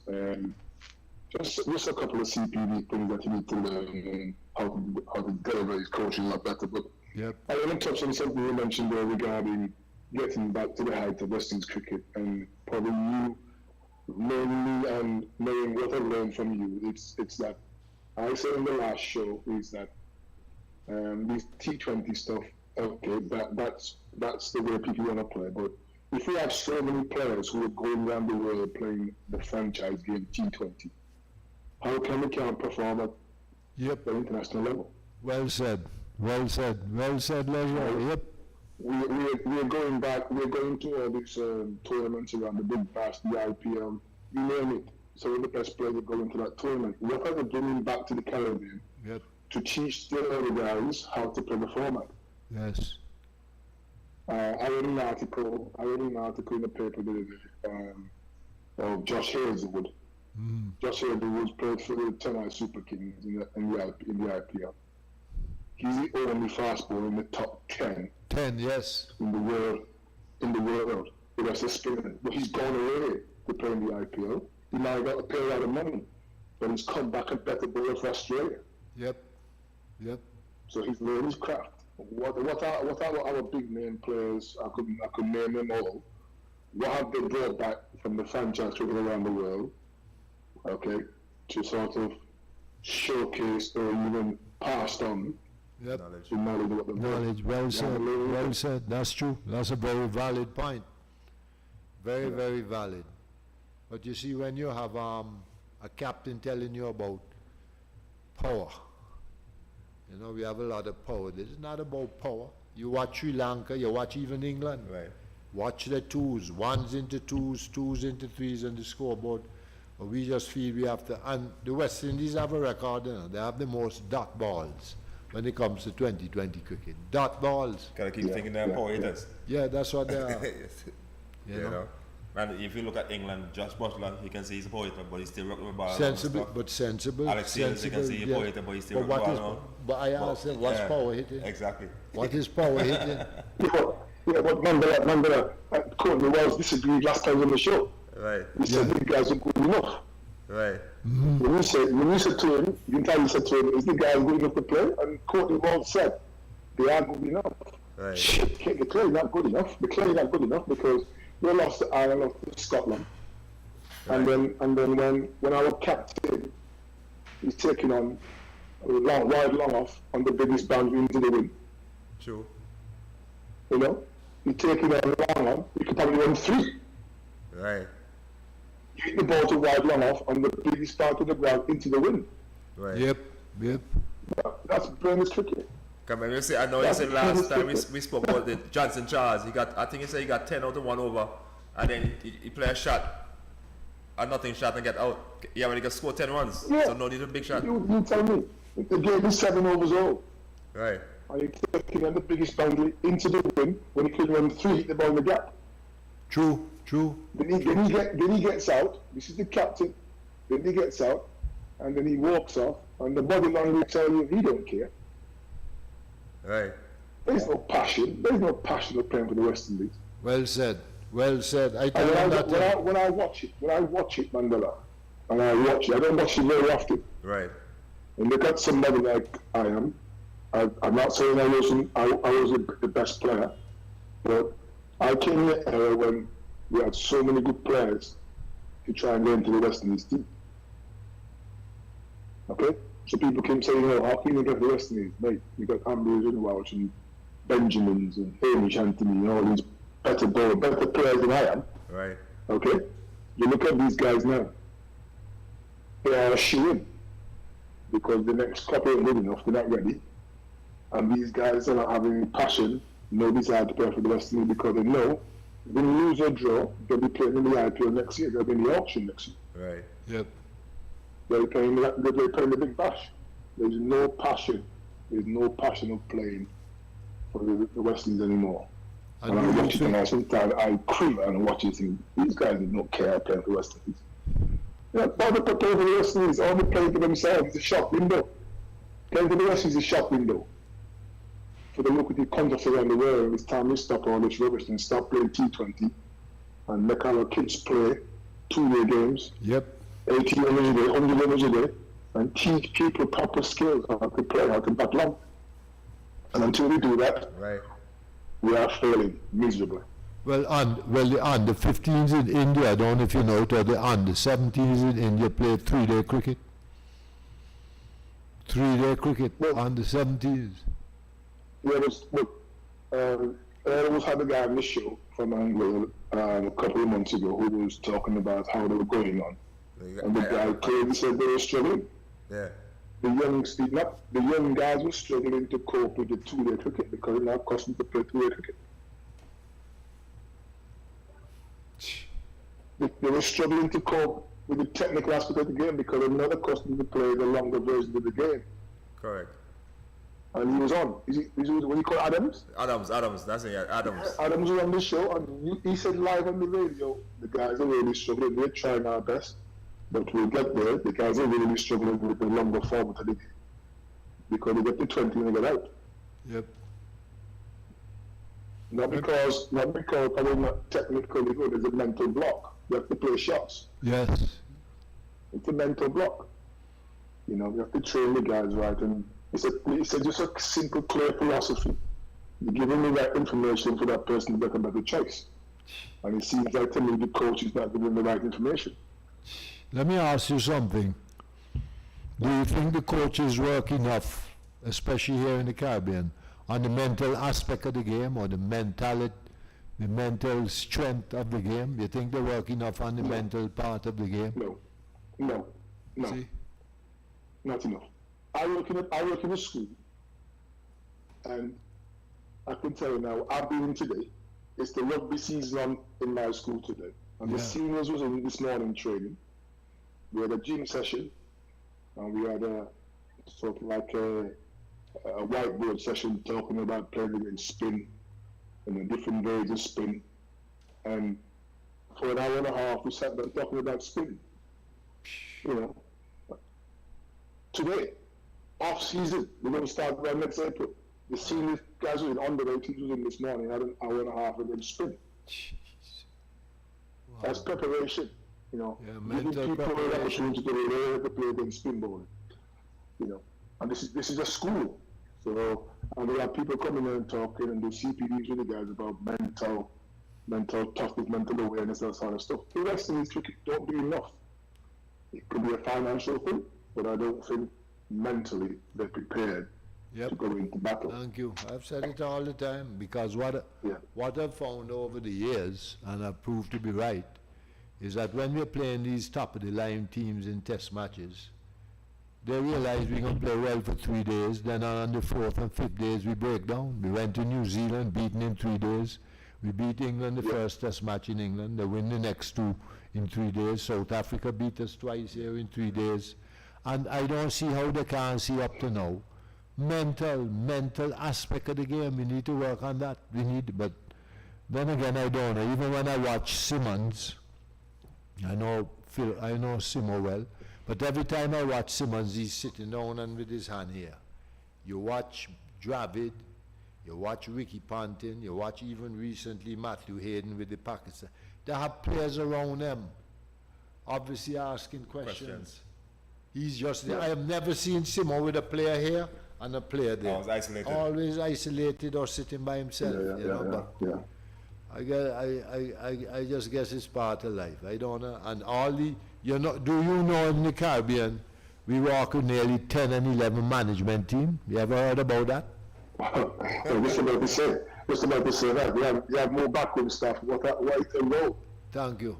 What is their role? That's a question I want to ask.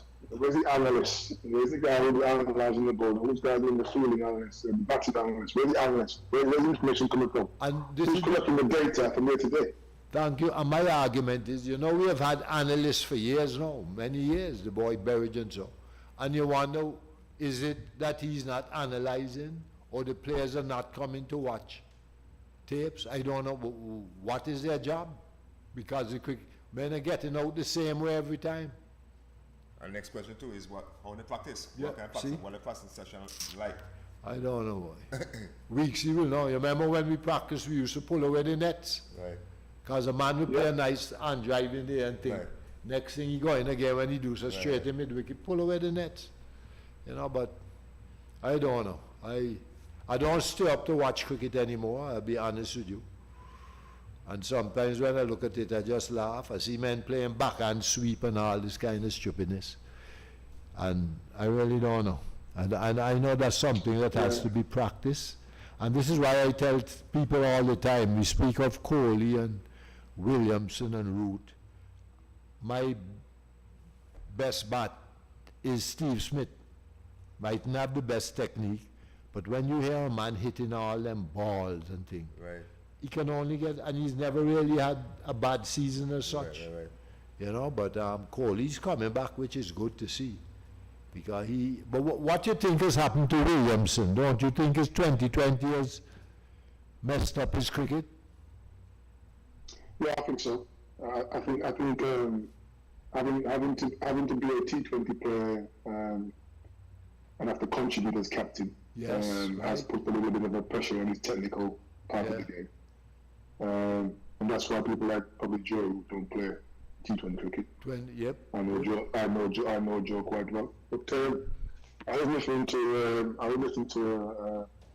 one of the coaches talking, an Indian guy who coached I think Rahul Dravid years ago, and he was talking about too many of the players now, when we were picking out not the Westerners, technically they've got this bad habit of getting beside the ball rather than behind the ball.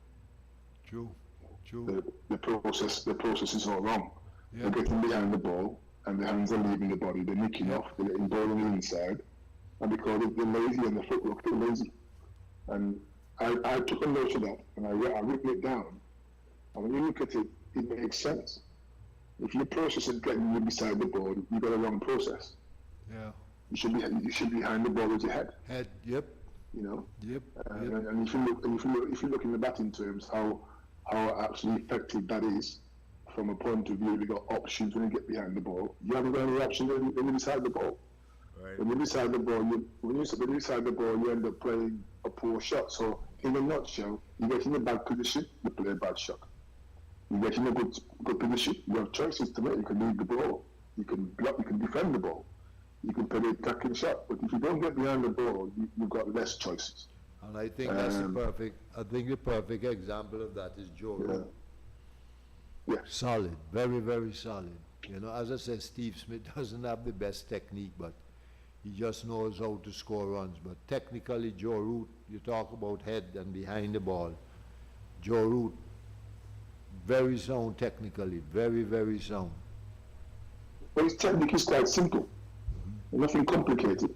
Yeah. Everybody used to say that Joe, I know Joe quite well. Joe Gander was my chairman at my first club over in Hollywood when I won my first league championship over as an overseas. And his father was my chairman, so I know Joe from he was a 6-7-year-old. Yep. And everybody said Joe's a back foot player. Not a back foot player. If you bowl fully, you'll get driven. He's not a back foot player. He's a tall guy. Yes. So for a tall guy, it looks like he's going back, but his weight is still forward. Fantastic player. But he's another one. Wonderful track record. Going outside the box. And I want to mention something to you about, I don't think the current players in the West Indies have the mental capacity to find a way. Because sometimes the coaches might tell you something that you don't understand. Well said. Well said. Mental I want to have the mental capacity to go away and come back and challenge the coaches. I think the players are getting lazy, or the coaches are getting lazy, where the coaches are not being challenged. The coach tells the player something and the player thinks it's gospel. Okay, it might be gospel, but does it work for you? Yep. Yep. Does it work? Does it work for you? Probably not. So you have to be smarter and box a bit clever and say, you know what, that doesn't work for me. And you tell me, I use something now that you tell me 25 years ago. Feedback is a gift. If you don't give feedback, you're going to progress. You got to be able to tell the coach. Tell the coaches, I feel this is working for me. If the coach is any good, he goes away and finds a solution to the problem. But it just seems to me like the coaches just tell, I feel let everybody and say, this is how we're going to play. Nobody's going to play the same way. Have you ever applied like for a job with West Indies? Have you ever thought of it? I tell you a story. About 6 years ago, I had a phone call from Vernon Skinner about coming over to be the lead coach for the league out. And I said to him, I'm not interested in the job because of one thing, I don't think as a coach, not because I'm not good enough to coach, as a coach, I don't think the current players are going to like the change. And it's another thing that you always said to us, change is a big thing. Making changes in the West is not the big thing. And people have been on this show and said they don't like change. Dave Jones said the same thing with the week. They don't like change. The West Indies Cricket Board, all the boards around the Caribbean, they don't like change. They're stuck in their ways. I wanted a job 10 years ago, couldn't find a job. I offered my service to come back to Montserrat and TV. I sat in the office. When my dad died 9 years ago, I sat in the office with Dave Jones and then the Minister of Sports. And we're talking about different things. And it just sounded like to me like in Antigua, for instance, nobody wanted to be the coach, everybody wanted to be the boss. Nobody wanted to be the guy. And I just said, you want a lead coach to devise a program, a progressive program, whether it's batting or bowling or fielding, and implement it. And then the coaches don't coach. And it just looks like to me, everybody wanted to be the top dog or the boss, and nobody wanted to coach.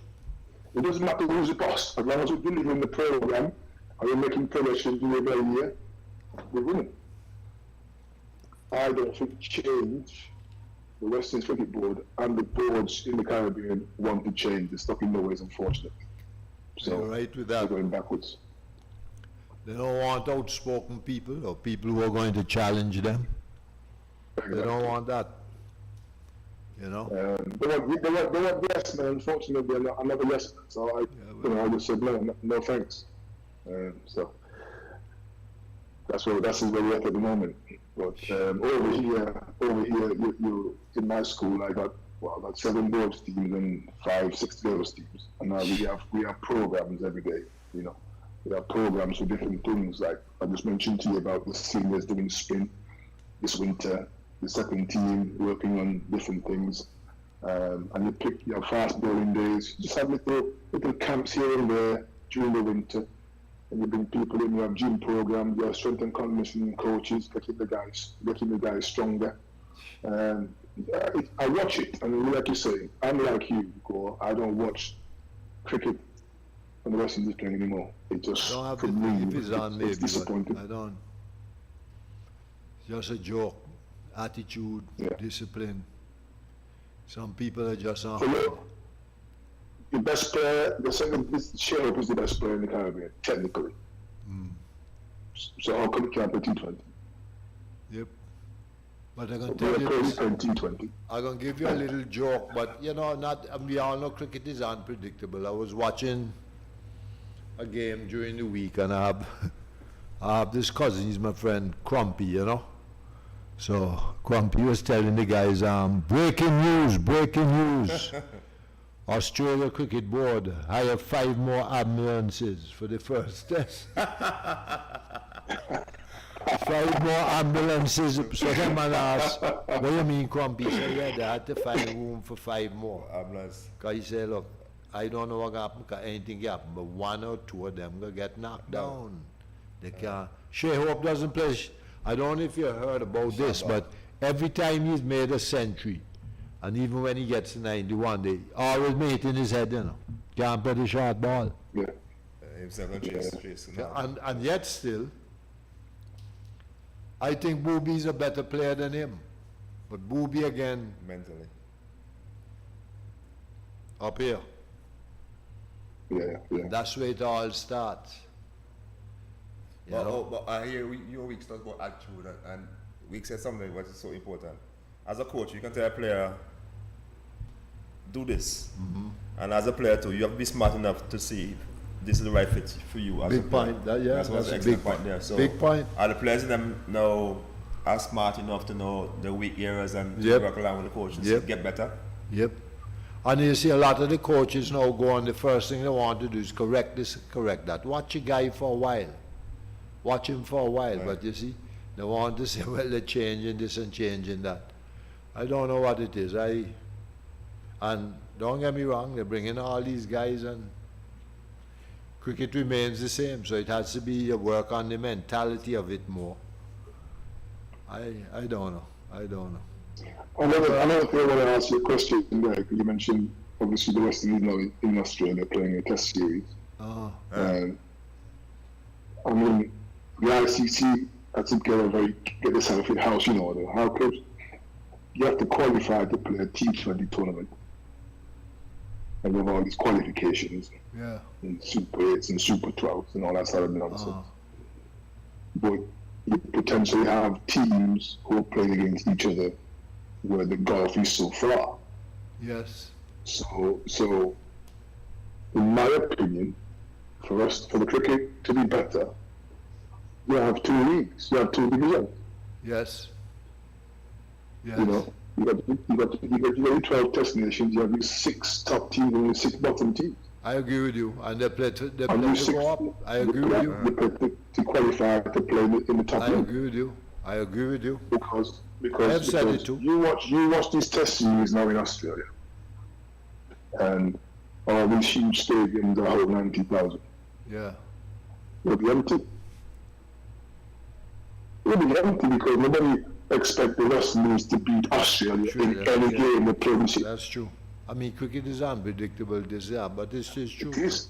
It is unpredictable. You can't predict the result. But what I'm saying, for us to be better in terms of a global game and give everybody a fair chance to get better, you can't have Zimbabwe playing against Australia in the 5 test match series. That's what I said too. There's no point in that. There's no point. That's So you put your bottom 6. You have to qualify. You have to play qualification periods to qualify for a To T20. get up into the top for a tier. 3-hour game. I agree with that. For a 3-hour game. But yet still, the game that requires the most skill, okay, and the most mental attitude, you have to qualify for it. So you got the West Indies playing against Australia in Australia. And yes, it's unpredictable results, because it's a funny game. But nobody expects the West Indies to win. That's true. So that test match series is just basically a non-starter, Yes. you know. And unfortunately, the pound notes or the Australian dollars or money in particular are ruining the game. There's no way that should happen. Because the bottom rank 10 in the ICC Test Championship, but you're playing against number 2 in the world.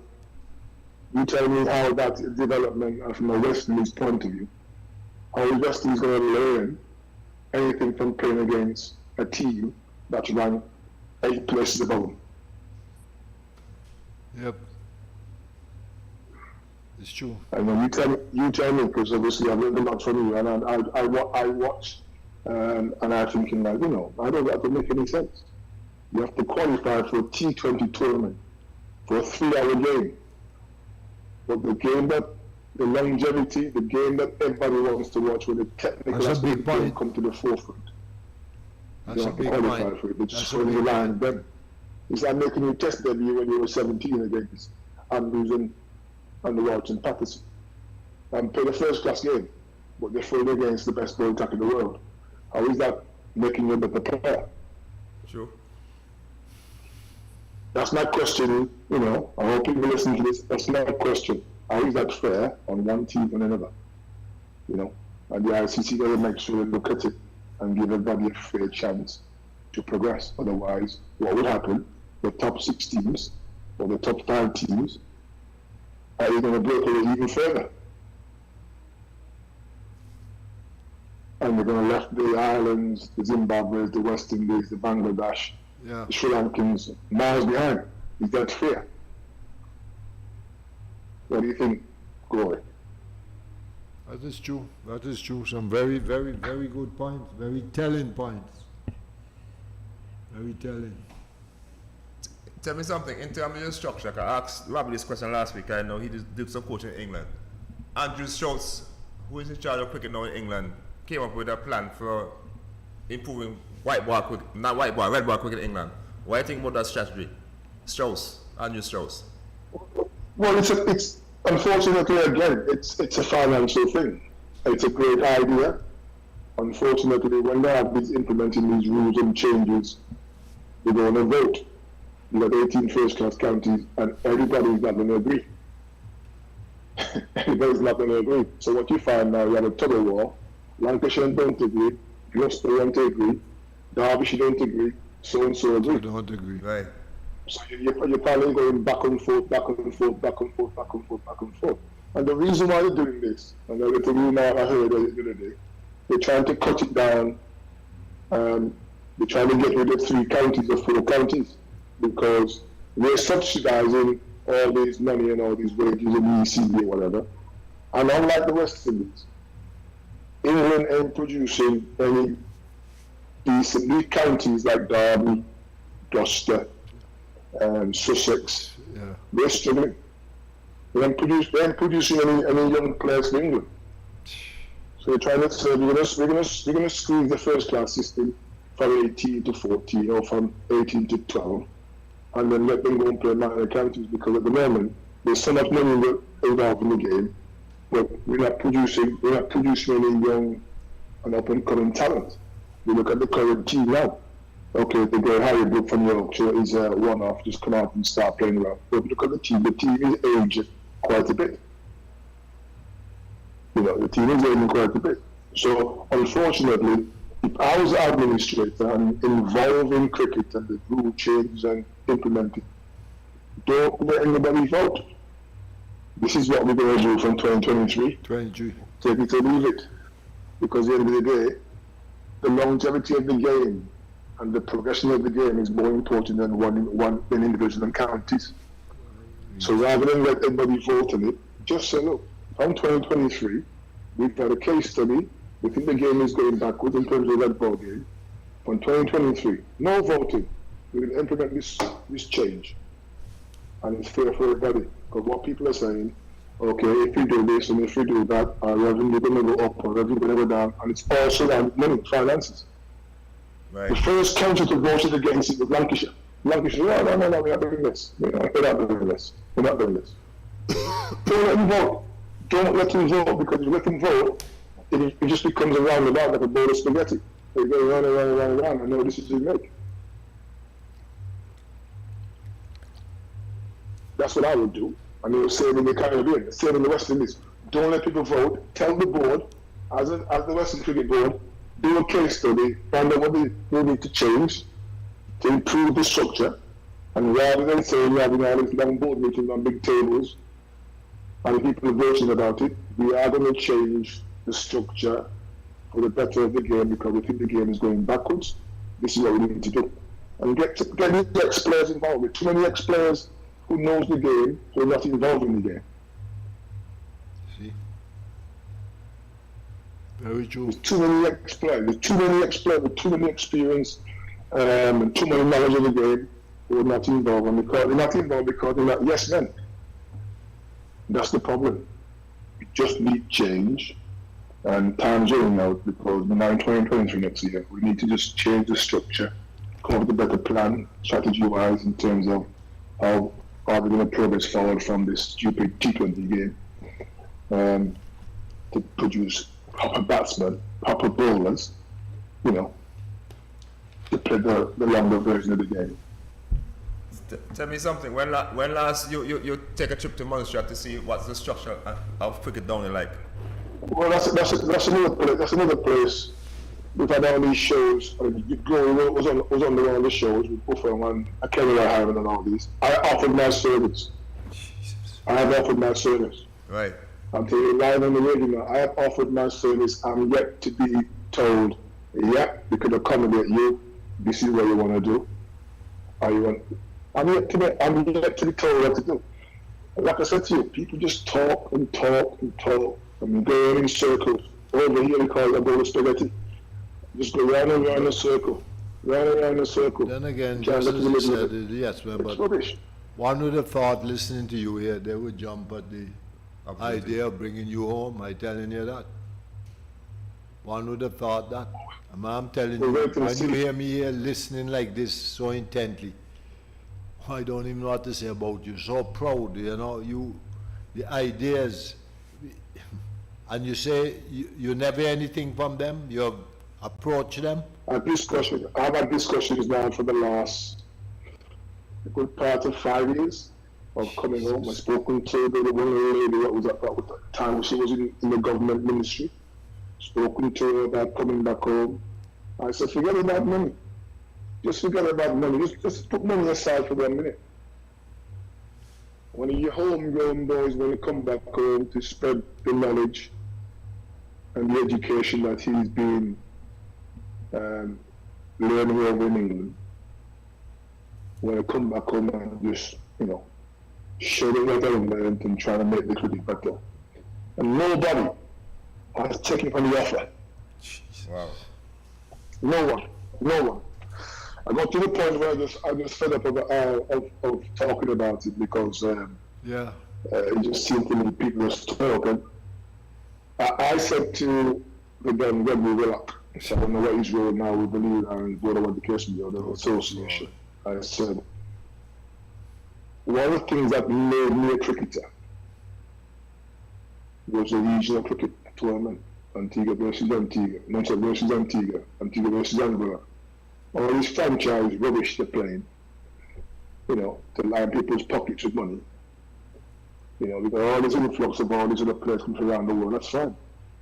Because to have the regional tournaments, Antigua, so for instance, if your country is weak and you're short of IE a player, we could still have a system where you can have an overseas player playing your first regional tournament.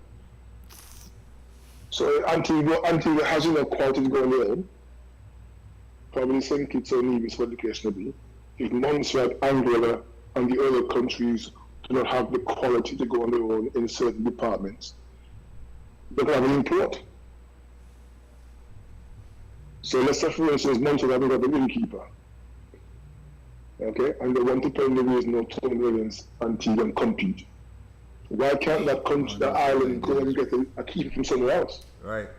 To play that guy, rather than going with a weaker team. So Antigua is trying to go on their own. Montserrat is strong enough. So what if Montserrat is short of, get the fringe players from different islands to play. Mm-hmm. Correct. Well, I know they have a retreat couple weeks ago, so I'm hoping that something good, positive will come out of it, that we start. I went to the retreat. Yeah. So I hope something positive come out of it. Hoping to bring back 2-day, 3-day cricket will come out. Yeah, so they say. So they plan to We play need to that bring next it back. season. Yeah. We've got more. We played in bigger crowd at the ARG, Montserrat versus Antigua, than when the West Indies played against somebody else. The regional stuff Yep. is what made cricketers. Yep. Tough cricket, tough three cricket, Friday, Saturday, Sunday, tough cricket. Tough cricket. Manchester Simon, Andy Rauch, Aiden Rauch, you name it, Fitzroy Buffon, John Back. That's the regional stuff. People want to see that. People want to see the local lads on the stage playing. True. That's what people want to see. People want to go and see people down the pockets watching this franchise T20 tournament or players that I don't know. Half of the players that play for the Hurricanes or play for this, nobody knows them because they're not in the first class system in their country. Local, right. They're not playing in the top level in their country. So the spectators don't know who they are.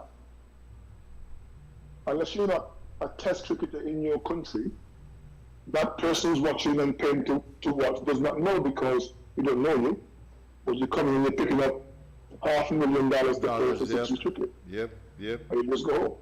It's nonsense. It's absolutely nonsense. And until we eradicate all that rubbish, Unfortunately, we're just on a losing battle. Bring back the regional cricket. Give the guys exposure. We've got to start somewhere. I'm worried that there's no outlet for the next generation because this franchise stuff is blocking our youngsters from moving forward. And that's the one thing I'm hearing. The youngsters don't want to play. I don't want to play cricket because you know what? No matter how good I am, somebody from South Africa to come over and play in the CPL and take my place.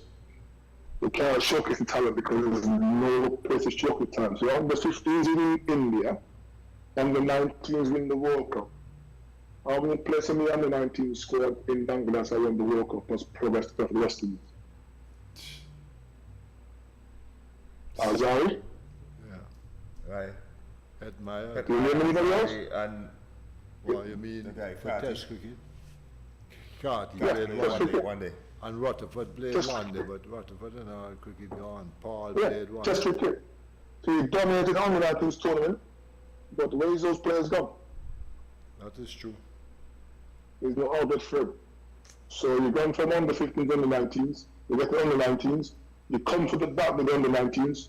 What's the next phase for you as a Western Oriental player who just won the World Cup? Where's your next phase? Where are you going to go? Where are you going to go? Who's going to progress your career? What system are you going to go into? Well, I see. Well, I can speak for now. I see they're doing something for this tournament recently that they have a development squad playing right Squad, now. yeah, West under Indies. 22. Yeah, under 23 squad, which is good.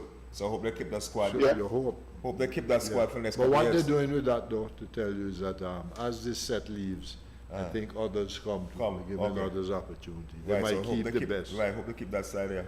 You know. So that you don't lose those cricketers. And there. you see what happens too is that I was speaking to Courtney Walsh, very interesting, is I asked him about the women's team. So Right. he asked me what I thought. I say, I have an attitude problem. He said, hit the nail on the head. Right. But he says what happens is they do work, and then next thing you know, they go back to the countries and nothing is done. Just for weeks, he said. Right. All of them looking work. Look Right. like he's gone. So that's what I was saying. That's what I was saying a couple weeks ago to Washington that they didn't develop a plan, but Plan, he said yeah, he wanted you to do told it. me. He wanted to do himself. He wanted Yeah. to go and see himself because Yeah, sometimes that's what I tell some him. people Others dishonest not doing, and they're honest. not doing. They just want coaching job with Right. West Indies. Where's he gone? He gone there. Yeah. So but it just sad. He's gone there, my brother. He gone. Okay, we lose him, but we can wrap up now. Can we think our time overspent? I'm sure. Yeah, you- no, a joy to hear weeks.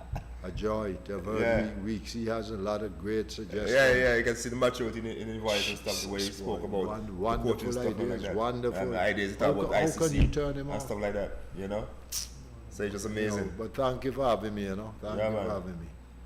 You're It's most been- we welcome. haven't spoken about others, but I just enjoy today, man. You're right. I could listen to us talk all day. Okay. I just want to make sure that you wasn't bored, No, far from. Well, very nice to hear about the playing days and stuff, Yeah, man, I went to, I could have think, but God is in charge. Right. I live my life that way. Right. I tell you, Yeah, when you look back and see, look him, Right, Dallas Thomas. I know, yeah. What you gonna say? The same Robbie Joseph, Yeah, so he right. never meet nobody. That Exactly, right. Oh, he's back know. with us. So we're Well, Weeksy, just looking for wrap up. thank you very much. We're It has just been looking, a joy. We're just looking to wrap up. So any closing remark you want to say to manage?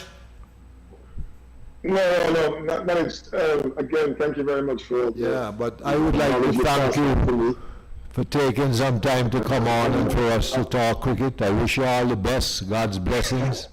Keep up the good work, but the sad thing is, all these good suggestions, Montserrat should have taken this by the scruff and walk with it, but it's life. And you put it this way, you would never think of applying to West Indies for a coaching job. No, not really. I haven't really done that. Even the county stuff over there, I don't do the county stuff over there, but I'm not in there with that. I'm too busy with the school stuff. The school stuff it's very demanding. It's long days, long hours. That's good to hear. You did I'm that. pretty settled. I've been in the role now. I've been in the role 10 years, and I don't. When I started out, I started out in that school in particular. The school had two cricket teams, a handful of players that play. And in 10 years, I've turned it around to have a cricket team, some in some year groups, 2 teams in some year groups, and doing really, really well. So I'm pretty settled in that role, and Okay. I never really thought about applying for jobs anywhere else because the school I really, see really you good to do. me. It allowed me to do You my can't stuff. leave the certain for the uncertain, especially these jackasses around here. You know that. I would love can't think I would love to come back one day. I ain't and take calling up a them role in some that's a capacity. jackasses. But never really thought about it, to be fair. But good to see you. Well, God bless you. yeah, And well, thank you for coming on once again. Well, we take No, care, no, man. no, no. Always a Look pleasure after having you. yourself. Okay. All right. Okay, Take care. man. God bless. Well, audience, thanks for being sports. Mandela, have a wonderful weekend.